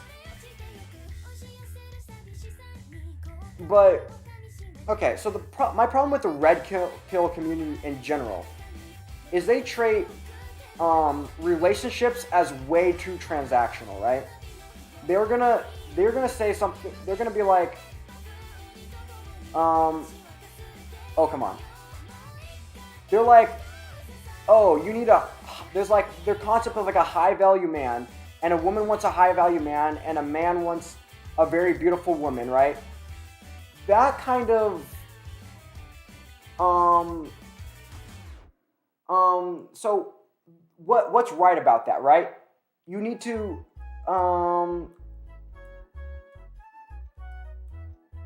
because it's kind of true to an extent where if you want to be the best, like if you're trying to be the best partner you could possibly be, if you actually love someone, you try to improve yourself to be someone that the person you love would want to love back, right? Like you don't just be like, you should love me just because I'm a person, like I'm a human and you should like love me. Like no, you try and be a person that people like a person would want to love, right? But what they kind of, red pill community kind of puts the cart before the horse, where what they do is they make it like a man only wants a woman because of sex, right? That's the only reason a man would want a woman, and the woman only wants a man because of his money, right? And that seems to turn human relationships into basically just a complex transaction where it's very selfish. So there's no love actually going on there. It's just men want sex and women want money, right? Women want stability, right?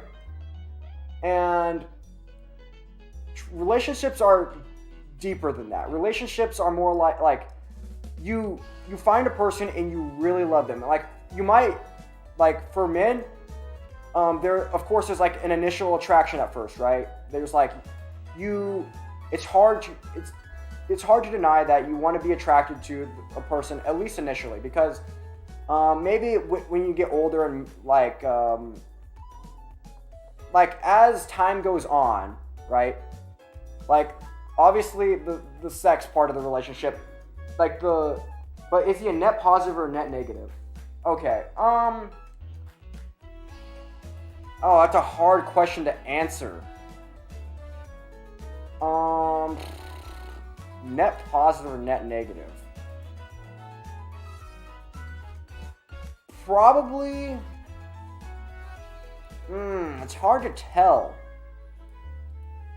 Because it's hard to know the negative. It's hard to know the negative consequences of his ideas, right?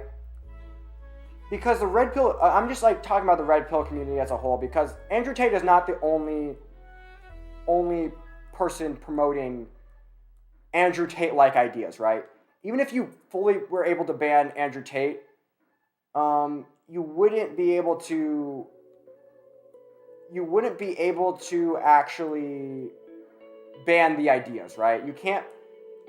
Thought control has never worked in the history of like the world ever. But is he a net positive?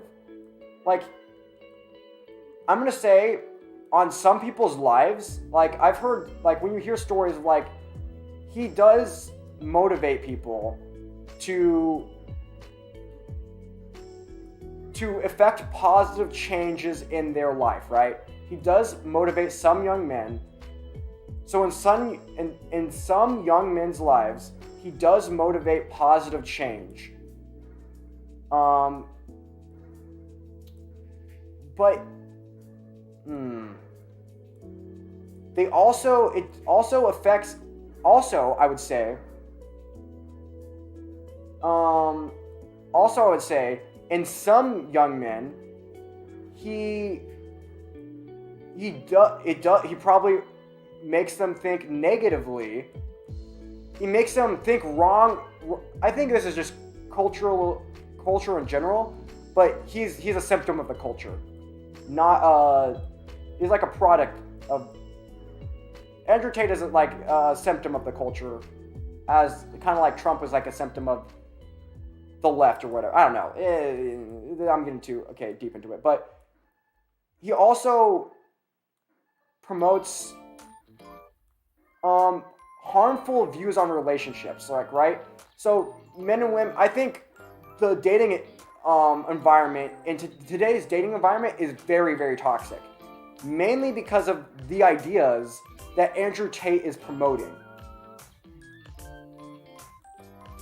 Yes, but I'm talking about him. Mainly because of the ideas that Andrew Tate is promoting. And I'm not saying it's completely his fault. It's Andrew Tate, like I said, Andrew Tate is a symptom of the culture. He's not creating it, right? So when I'm saying like, is he a net positive? The ideas he's promoting are probably negative, but him as a person, maybe a net. It's close. He might be a slight net positive, because I think the damage to the culture has already, like, that he would be causing has already been done. And he is positively affecting some young men's lives. Like, he is motivating some men to like make a positive change in their lives. That otherwise would not. Oh, I'm gonna get canceled. This is probably very controversial. And the harmful views that he promotes are already, the damage to the society has already been done. Like he's not doing much more damage to society than there already is. But then there's a complacency there. Like you do need to push back against the ideas he's promoting, though. It's not like when I'm talking about like, is he a net that's like the wrong question to ask. The right question to ask, are his ideas beneficial or harmful? And I would say on the whole, his ideology is probably worse for society than is good. Like, he does get a lot of things right. He does, like, 90% of the stuff he says is probably pretty right. He just misses the nail, like, on some very crucial aspects of, like, human relationships, right? Like, I would not want to have his life. His life seems actually not a life you would want to have.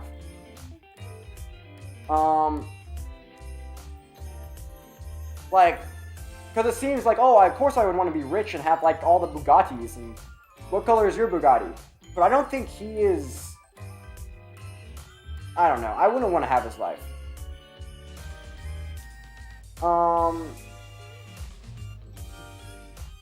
Like, I don't think he's a bad person at all. Well, I don't think he's a, well, I don't know if I think very many people are bad people. Because I think most people that we consider bad people generally think they're doing the right thing. And I think you won't be canceled, you are too small of a streamer. That's true. Just have multiple platforms. That's true. I can't be canceled. Yeah, but what happens if I do get big and then they come back? Because you know you can be canceled, you can be canceled retroactively, right? That's they can dig up things from your past. And I'm trying to be as honest as possible here. I'm not trying to, yeah. See, but I am hesitant, yeah. I think he is, like, honestly, I think the question of whether he's, like, a net positive or a net negative on society is the wrong question. You should need to be asking, the question is like, which of his views are harmful and which of his views are actually good. Like, his views on, like, don't be a lazy piece of shit and get your shit together, and, like, don't be a loser. Not a bad message.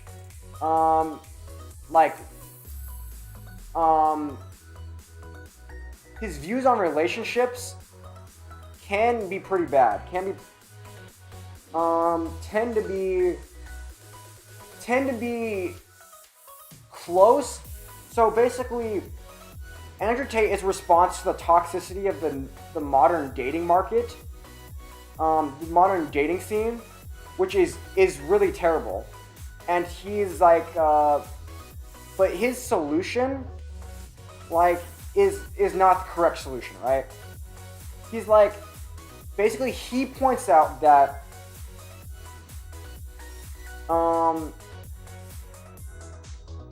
the dating system is system. Like, see, now I'm talking about it like it's a system. No, it's not. I don't know. And then, like, yeah, I think red pill stuff in general, they're not very intelligent. They're like if they talked to anybody that really knew what they were talking about, they would just, like, get their butts handed to them. Like, I'm not a big Destiny fan or whatever, but Destiny can go and, like, dismantle, even being, like, a pretty far left person, like, and being, like, open, like, I think he has an open relationship or whatever, like, not even being anywhere near traditional. He can go and dismantle, like,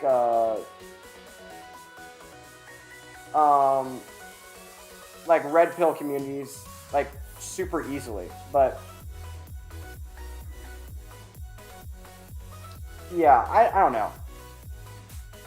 Like I say, they take the humanity out of relationships and just make it way too transactional and be like, yeah, if you just want to, I don't know. And yeah, so, yeah, I think because I think feminism today is kind of dumb, right? If you call yourself a feminist today, that like because even feminism in the 90s was probably not that bad. Like it's like feminism in the first you want your right to vote. Okay, sure, give you your right to vote. Then you want like equal access to jobs. Okay, now you have equal access to jobs. Yeah, now you want the right to kill babies and okay, well, I'm not going to get into the abortion debate. There's definitely two. Okay, I don't want. Okay, no. Now I'm going to make everyone mad. No matter what. Okay, now I'm getting too political. I'm gonna try and stay out of politics. Yeah, I'm gonna stay away from politics. Politics is not something I want to get into. But the real question is, are you on? Oh, come on. Are you on your Sigma grind set? I don't know. Probably not. I mean, I'm sitting here playing a video game, and that's a big no-no, right? But yeah, I'm like pretty busy. I grind. Like I do school, DoorDash, do school, stream. Like I'm like I grind, but I wouldn't say like I don't know.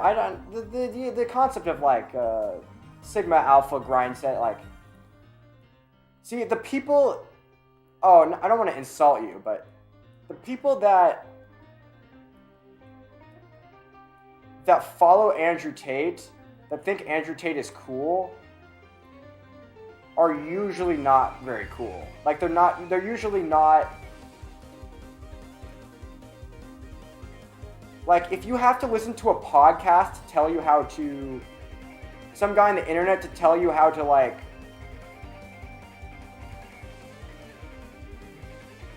I don't know. I don't know what I'm saying. I know what I'm saying, but I don't know the words to say it. Oh shoot. I'm basically asking you, are you doing good stuff for your mental health? Okay, yeah. Okay, if that's what you mean by Sigma grind set, then yeah. I would say I exercise. I think I have pretty good mental health. I think one of his things is, I actually watched the Piers Morgan Andrew Tate debate discussion. And Andrew is just not. He's just not as educated as he should be.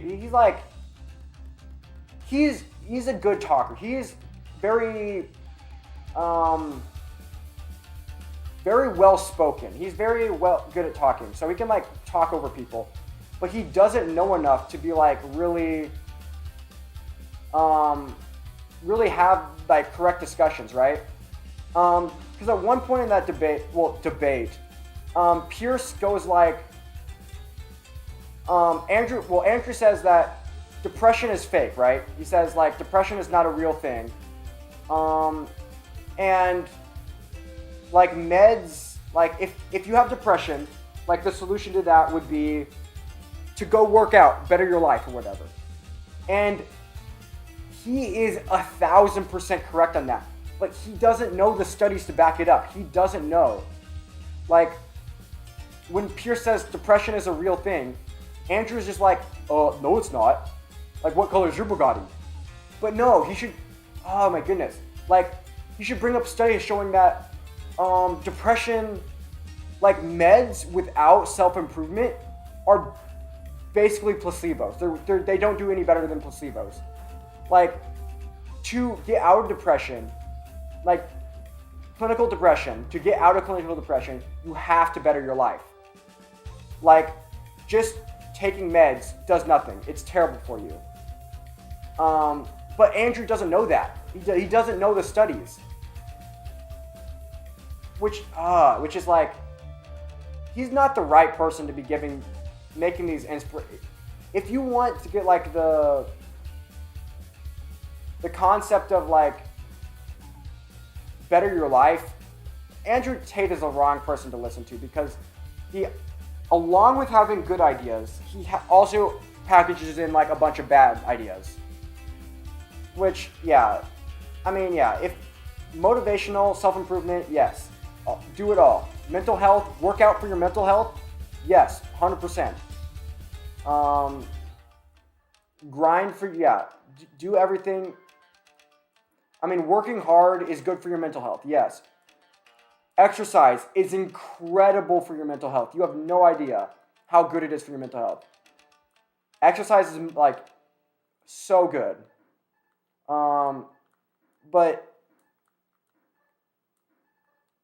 But yeah, but his idea on he has a few harmful ideas, which so you probably I don't know. Is he a net? Yeah, I don't know. You see, net positive, net negative. Hard question to answer because I don't know his effect on the world. Like that is a question that is answerable, but I don't know the answer to it. I would lean on the side of. I was leaning on the side of it's probably pretty close, because like I said before, the damage that he would be doing to society has already been done. Is like the society is already so screwed up. Like he's not making it that much worse. Like the ideas, like I said, he's a symptom of the society. He's not causing it. Like the reason he's popular is because there's a demand for the type of content he produces, not because he's found like a hack in the algorithm or whatever. I don't know.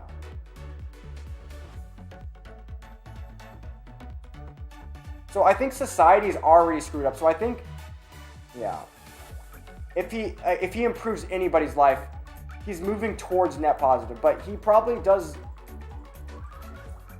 cause some harm. So then it's hard to say if he's net positive or net negative.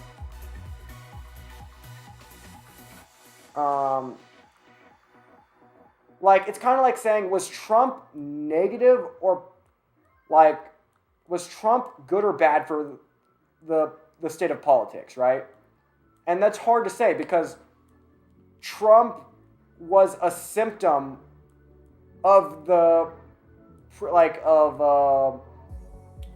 Romney getting absolutely destroyed because of his, Romney was absolutely destroyed because he was too moderate, right? He was too, yeah, let's all be friends, the Democrats are so nice. And then the Republicans are like, yeah, we're sick of just being the nice guys. We want to win. And then so Trump is a guy who's like, I'm gonna drain the swamp, which you just need to realize as when you're voting for a president, they're not gonna do anything. Yeah, you expect Trump is like, I'm gonna drain the swamp, and he goes in there and doesn't drain the swamp because it's impossible to drain the swamp. There's still political corruption, obviously. You thought Trump was gonna go in and get rid of political corruption? Yeah, right. But no, yeah, he was saying what people wanted to hear at a time where Republicans had kind of got stuck. The last few elections had kind of got stomped on because they were too nice, basically. Obama was willing to badmouth Romney. He was willing to go into the dirt and go after Romney, and Romney was not doing the same for against Obama. And Trump was the reaction to that. Of course, yeah. I'm not taking a political side. I'm just.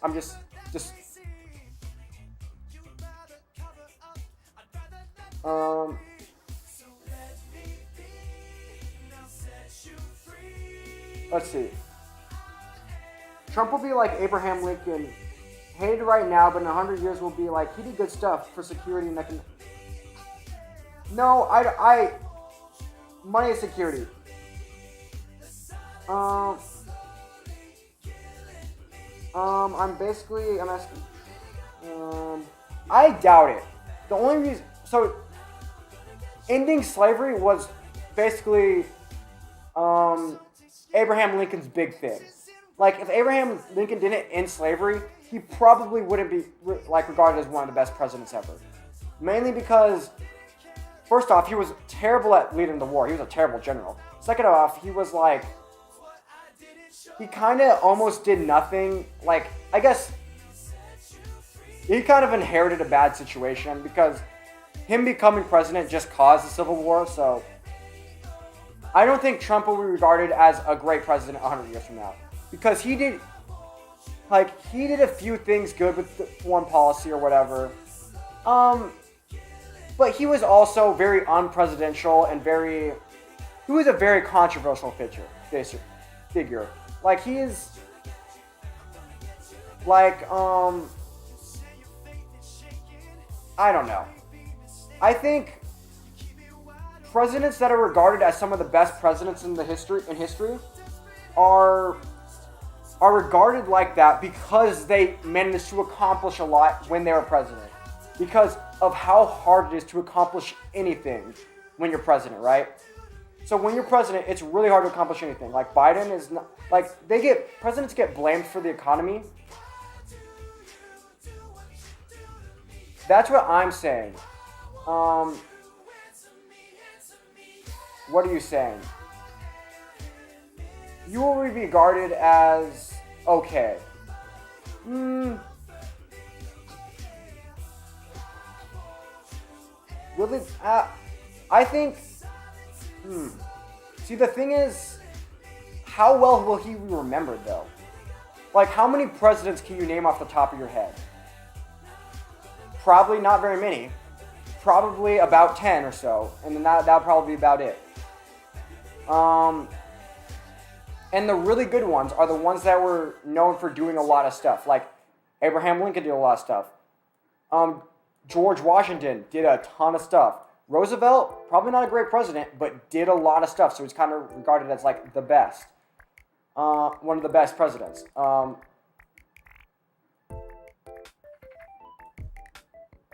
At least two? What do you mean at least two? Oh yeah, at least two. Everyone can name, like, Abraham Lincoln and George Washington. You probably can't name, like... Oh, and then if you can name, like, the last...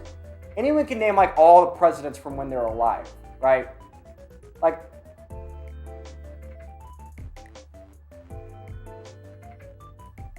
Anyway, I gotta go. Get that max out. Yeah, it's definitely gonna happen.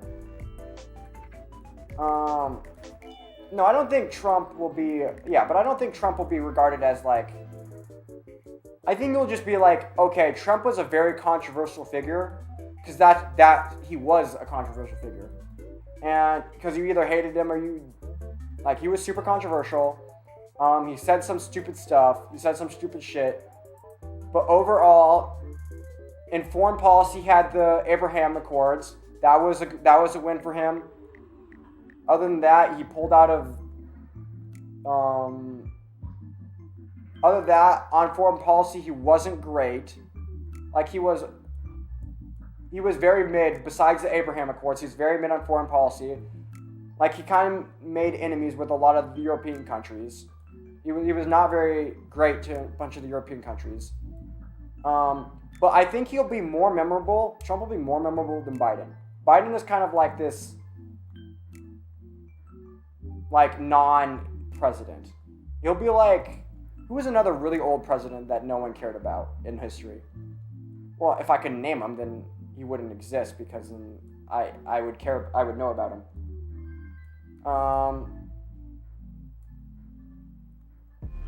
But yeah,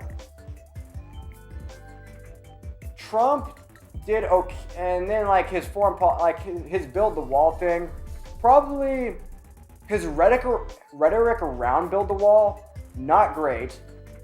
Border security, like, we need to get the border under control. Yeah, that's a real thing. Like, border, like, drugs coming over the border is definitely a big deal.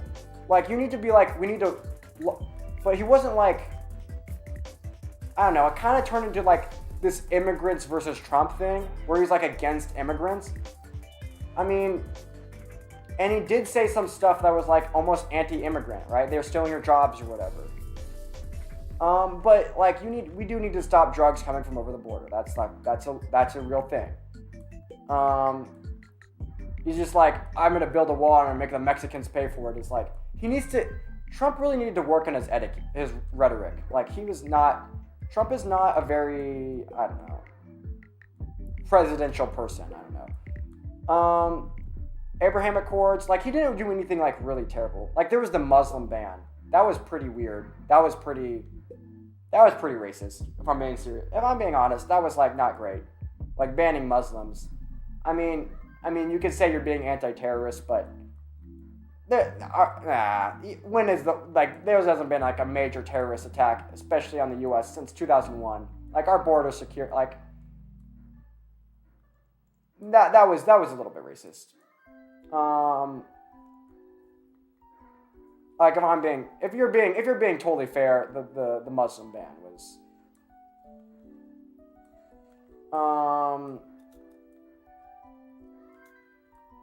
Then what else? Like the Abraham Accords was a big win for him. I don't think Trump got enough credit for that. Other than that, like he gets credit for the economy going good. That was not Trump's doing. That economy goes in predictable cycles, and it happened to be on an uptrend after the recent 2008 recession, and he got kind of lucky. And well, lucky meaning like he was president during the right time, and so okay, I can get a PB here. Yeah. Anyway, he was president during the right time for a good economics time, and he got way too much. Well, Republicans gave him way. See, whatever political party is in power always wants to credit the president. Well, depending on how the economy's going. If the economy's going good, oh yeah, my party's president did such a good job. Or, oh, the economy's going bad, oh, it's the other guy's fault. And then whenever it's like the reverse, it's always like flip flop. And I just totally topped out, and I am not mad enough about that at all because reasons. Anyway, yeah, President's Day was yesterday. I'm talking about presidents now. Anyway, yeah. As presidents go, Trump was just a controversial figure, but he did as little as the average president does, which is basically nothing. Like in the grand scheme of things, like the change of presidents does not affect my life in the slightest. Like you might say, oh, oil, like the blah blah blah blah blah. I mean, oh, and there's COVID. Okay, let me think. Trump handled COVID about as good as you could have. I mean, everyone's like, oh, the U.S. didn't do good enough. I think Trump handled COVID as well as you could have, considering the circumstances. Like, in hindsight, you might say, oh, well, he didn't do this, and he didn't do this, and everything wasn't, like, exactly perfect. Well, yeah, but there's no way anybody in the United States, like, you think Joe Biden would have done a better job, or any other president, if you think you could have done a better job than Trump with regards to COVID, then you're an idiot. Like, he was put in an impossible position, and he acted pretty quickly, and everyone was like, oh, he's being racist, and I think he did a pretty good job. I don't think he gets enough credit for that. Of course, if you're a Republican, you give him a buttload of credit for that. But yeah, overall, I think he was a very average president that said a lot of stupid shit. And that's basically Trump in a nutshell. He's a very average president that did a ton of stupid shit. I mean, no, said a ton of stupid shit. Like, if he was just, like, as well-spoken as, like, let's say Barack Obama, everyone would have just been like, okay, well, he's just like a normal president, right? He's just like normal, yeah. he's a normal Republican, and Democrats would kind of be like, oh, well, he kind of sucks because he's a Republican, and Republicans would be like, oh, he's the best because he's a Republican. And that would have kind of been it. But he kind of was a little chronically online is Trump's biggest problem. He's chronically online.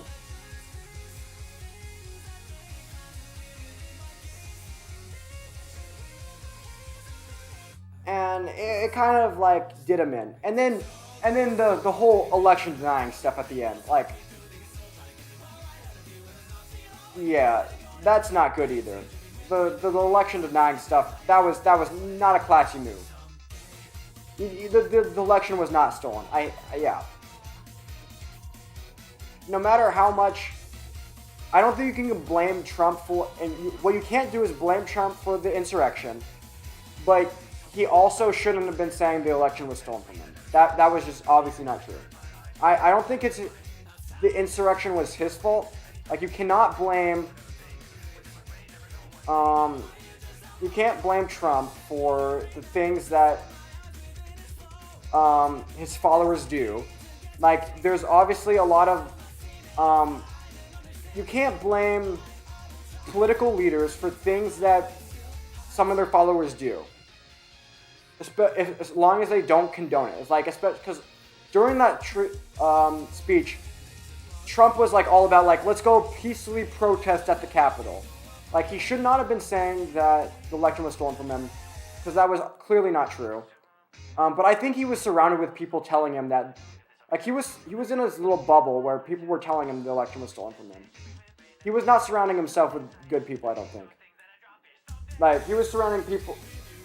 He was kind of surrounding himself in this sort of echo chamber where it was like, where he's surrounding himself with people that I think were telling him he's always right. Like, they're never going to tell him he's wrong. Which is not the kind of people you want to be surrounding yourself with. You want to be challenged on stuff.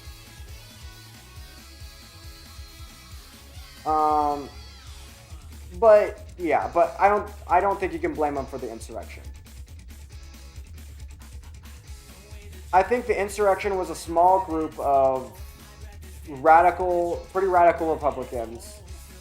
I think most Republicans would condemn the insurrection. I think like 99% of Republicans would condemn the insurrection.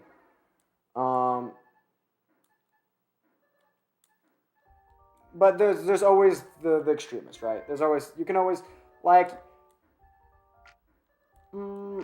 I think less Democrats would condemn riots, though. Like, BLM riots would. See, the thing is, when you're online, you only see the radical people. I think a lot of Democrats would actually condemn BLM riots. Especially now that it's come out that BLM has kind of been like this corrupt organization that did nothing for the black community except just like take donations and spend them on themselves. But even before that, I think most would say like, well, then they might have been misinformed and say, because they were saying like mostly peaceful, but that's just because they were misinformed. Like,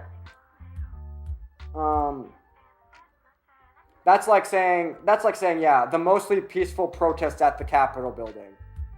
Yeah, that, it doesn't matter if like 99% of the people like are not rioting. I think, yeah, if a little bit of people are rioting, then that's not good. Just condemn the rioting then. Because I think some of the Democratic leaders were having a hard time condemning rioting, which is like not a good look. You gotta condemn the rioting. You gotta condemn the destroying of small businesses. Like that's not cool.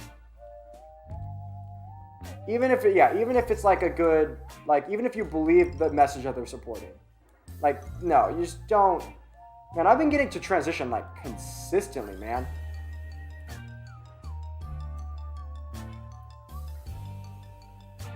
This stream got I don't know. I think I would consider myself right-leaning on See, this is I think the labels get, there's too many, there's like two, like you kind of have to be in one camp or the other. There's like, the political landscape now is like, you have to believe, if you're a Republican, you have to believe everything the Republicans talk about. Like you have to be on this Republican side for everything. And if you're on a Democrat, you have to be on the Democrat side for everything. And I think, and people say like, oh, if you call yourself a centrist, you're just like, don't be so open-minded that you let your brains fall out. But I think if you believe everything on one particular side, I think that's like a little bit convenient, don't you think? Like, oh, one side got everything right about everything and the other side is completely wrong about everything. That seems a little improbable to me. I think both sides tend to put their finger on some problems that we both have, but I think no one is offering good solutions to basically any problems. Like, let's say Republicans in the border, right? Republicans, maybe the wall is like a start, but that wouldn't solve the problem. Like that doesn't like completely solve the problem. That's a good start, and we should work towards that. But that's not a good problem. Not a good solution to the problem. And then Democrats with healthcare. The healthcare system is broken in the U.S. We pay way too much for healthcare in the U.S. and that needs to be fixed. But the universal healthcare system, I don't even know if that would be a step in the right direction. In principle, yeah, it should be. See, like, the idea of a single-payer system is a good idea, except when you give the government anything, the government tends to screw things up really badly. Like, if we made the government, if the government was a single-payer, the government is usually, like, if it was one single insurance company being the single-payer, like, I'm down for single-payer. Yeah, that's great. But if it's the government and it's free from the government, that's not the way to do it. I think a single payer private insurer that's motivated by profit would probably be the best solution, but no one's talking about that. Also, I'm just pulling that out my ass, and that's probably not the best solution. That's what I think. And what do I know? Probably not much. But because capitalism, believe it or not, does work. Capitalism with regulation is obviously the best economic system. And I don't think most Democrats are like actually socialists. I think that's a small minority. Maybe I'm wrong, but I think that's, in my experience, most Democrats are not like, they might diss capitalism, but I don't think they're hardcore socialists. They might be like, oh, capitalism is rigged, and I think the wealth inequality is unfair. Yeah, that's maybe not true, but yeah. But they have the leftist talking points, you know. Everyone has their talking points. The right has their talking points, left has their talking points, and everyone talks past each other. No one has real solutions to the real problems, and it's all a toxic mess. But yeah. And then, like, what other problems are there? I think abortion is like a big deal, and there's definitely arguments on both sides, and I'm definitely pro-life. I think I'm definitely on the pro-life side because, okay, for the simple reason is, I think if you're going to, this is getting a little political because now I'm taking a side on something, which I've tried to avoid doing this entire time. But I think, even though I think there's two sides to every coin, there's two sides to the abortion argument, but I think abortion would be the thing I would stand the firmest on, right? I would think I would stand the firmest on, even though I recognize that there is another side. I think it is the biggest issue. I think it's one of the biggest issues because it is the difference between like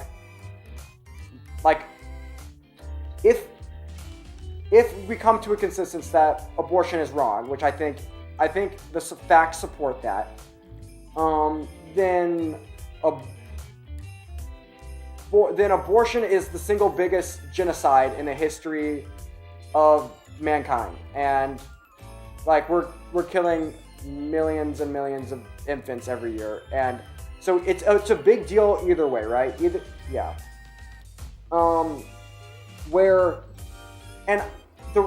I think if you're assuming, I think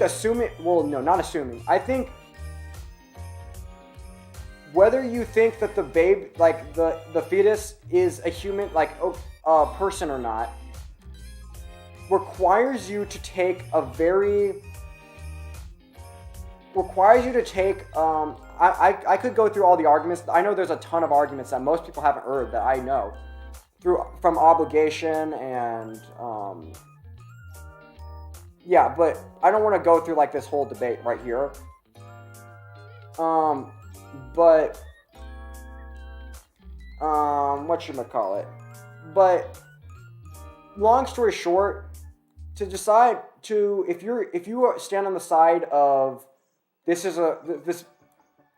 fetus is a human, no, not a human, it's obviously a human, but this fetus is a person, or this fetus is not a person, I think both sides require you to take basically a philosophical position that I think is controversial on both sides and is generally unknowable, and the debate is still going on. But the fact that there is a debate means that there is a chance. So even if there's a chance, my view is, even if there's a small chance that that baby is a human, which I think that is pretty obviously considering how controversial the topic is, that killing the baby is never permissible, except like obviously in like when like obvious situations when the mother is in danger. But like even if there's like a chance for not like obviously 99% of abortions when it's like if the mother is not in danger or anything, like if there's even a chance that human life inside of you is a person, like if like because you could say like consciousness, you could say a bunch of things, or you could say like shouldn't be obligated, or I know all the arguments. Like I've heard all the arguments on both sides, and I think it's still a controversial thing to hold either position. Which means that means there's a chance that it's a human. I mean, not as a human, but that's a person. And even if there's a small chance, like if I gave you a box and said there's a small chance that there might be a baby inside this box, I think smashing the box, like, but I say like you can't open it for like 9 months or whatever. I think but you can smash it right now and not have to carry it around for 9 months. I think smashing the box is always wrong. Like, you should not smash the box. Even if it's really unlikely that box contains a baby. Even if you think the probability is like 1 in 100, I think smashing the box you should not do it.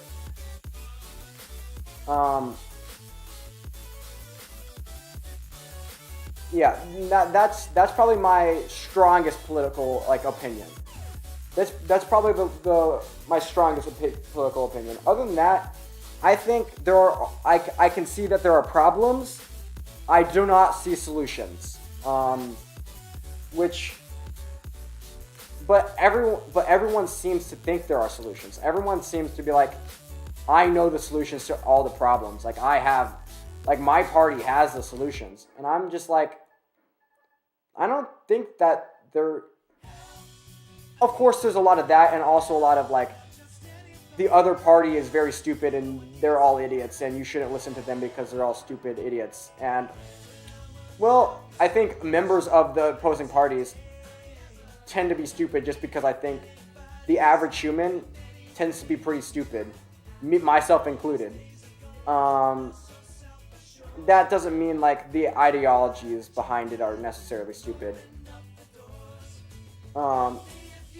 But politics has made me very toxic. These people, not the ideas suck, but these people are all stupid, and they think this because they're stupid. And I know I'm so much smarter than these stupid people. When, yeah, not really.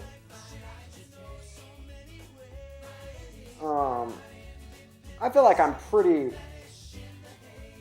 I mean, I probably, like, yeah. And then, I don't know. Yeah. But I would say I'm, like, right-leaning on most things. That's... Yeah, I'd say I'm right-leaning. Very, yeah. But I think, yeah, politics in general is just really, really dumb. And people don't, I don't know. I think they realize that, but they don't get why. They don't realize, yeah.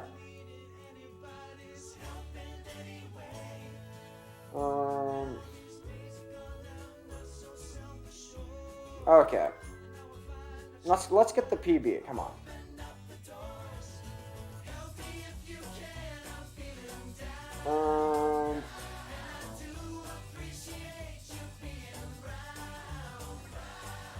Okay, see, I managed to talk for almost 3 hours this time.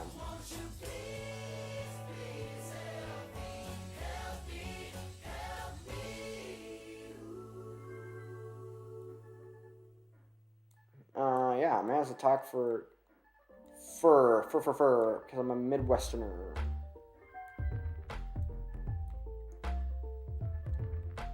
Yeah, but I do have some pretty crazy relatives. In like, well, at least one relative is pretty crazy. And then the other ones are like, so yeah, in the Midwest, having relatives that are pretty Republican is very common. I have one crazy Trump supporter who was a little bit of a conspiracy theorist as an aunt. And then other than that, I just have some like general, because they're all farmers, or just like the average working class people. I think they're just like good people, and then they're a little, I don't know, typically Republican is the way I'm gonna say that. Which is not like a bad thing. I think, I'm not saying being like Republican is bad or being a Democrat is bad necessarily, because I just think, I mean, unless you make it that your identity. Like if it's a big part of your identity, then that's a problem. Like, because obviously both sides talk past each other a lot, and there's a lot of dumb discussions going. Yeah, okay, I'm kind of repeating myself at this point. Oh, come on. I keep getting good pace and then screwing it up. I haven't had like a good post at all.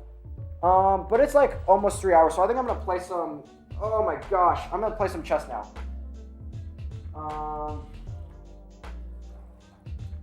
Here we go. Okay. Oh, my back.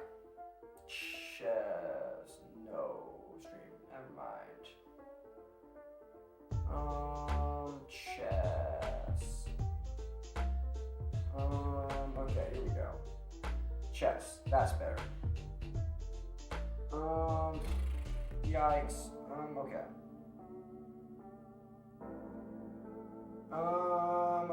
Okay. Here we go. 1+1. Oh, I've lost so much rating though. I need to get, okay. I think I can try and get over, I think trying to get over, is it 1300 tonight is a good goal. Is a good goal. But, yeah, okay, one second. Playing on the computer is also not fun. Oh, see, now I'm gonna lose. I should have avoided this game, especially since I'm still on my computer now, kind of.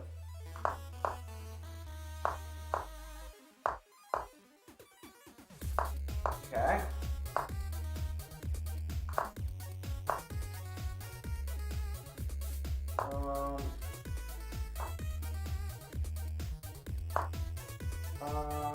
Okay. Ooh.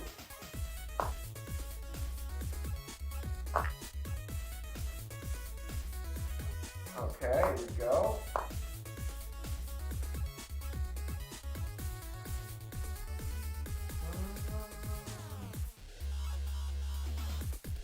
Okay, if he takes here... Oh. Interesting.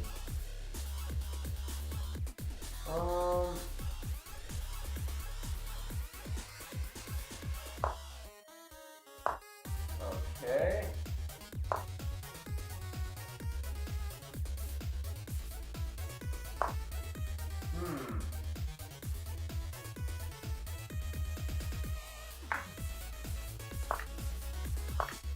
Boom.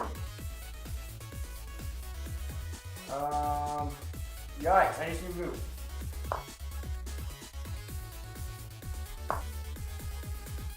I don't know. Check. No! Whoops.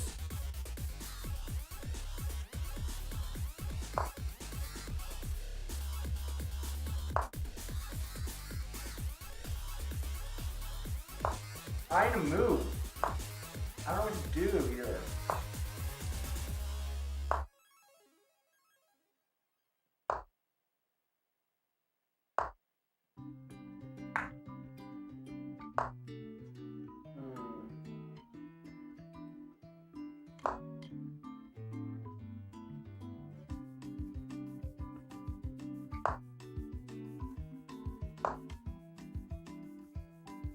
Oh, come on. I'm thinking so hard here.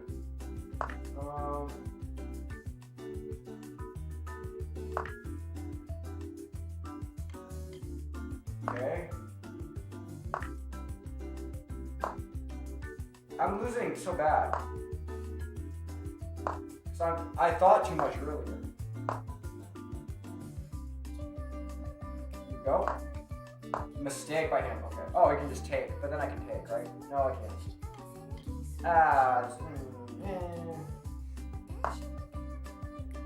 Oh, wait. Okay, here we go.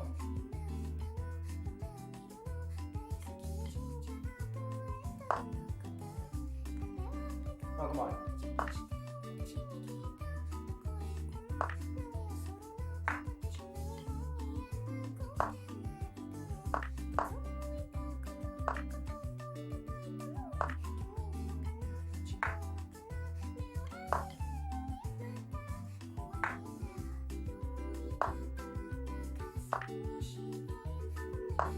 I just need to move fast to get my pieces back. Oh, he resigned. Good. Okay, that's +6. Let's go. Oh my goodness. 7 mistakes, 8 blunders, 2 missed wins. That is a terrible game right there. Okay, here we go. I need to get some chess subscribers so I can have people watch me play chess. Oh, frick. I already made a mistake.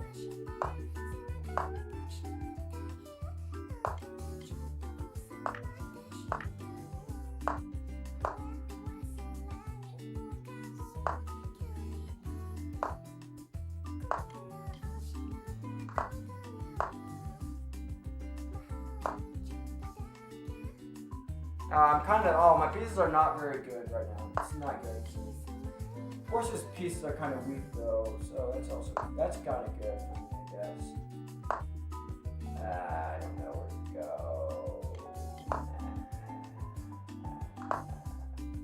Oh, that can be places to go.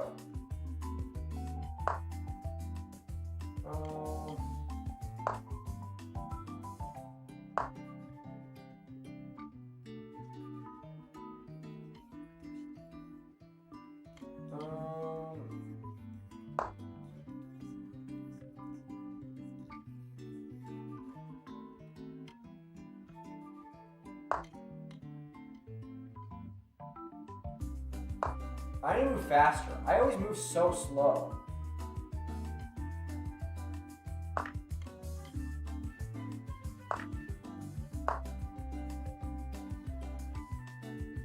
To the back.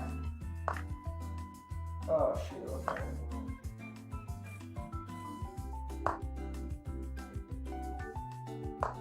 I just need to be careful from over here. This could go wrong really fast.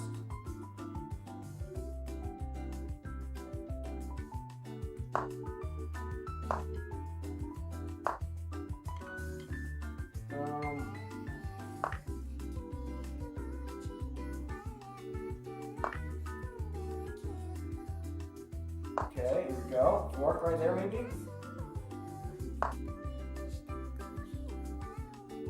Let's go.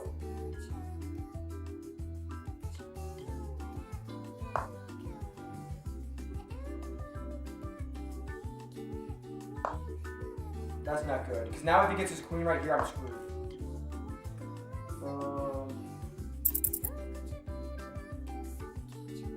Oh, come on. I need to move.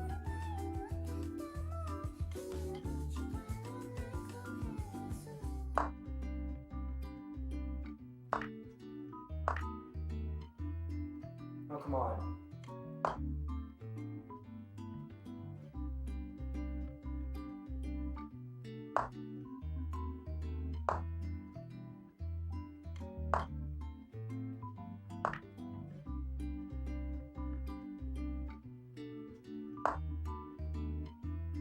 Come on. I clicked it. I clicked it. I clicked it. No. Oh my gosh. Should I end stream here or should I keep going?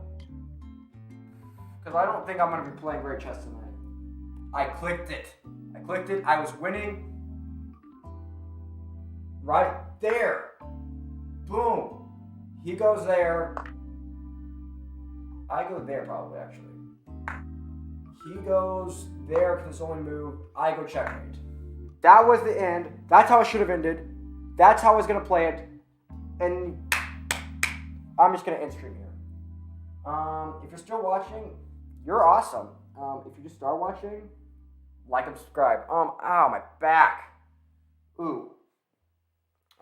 Anyway, have a great rest of your day. Just live your life. Anyway, good night.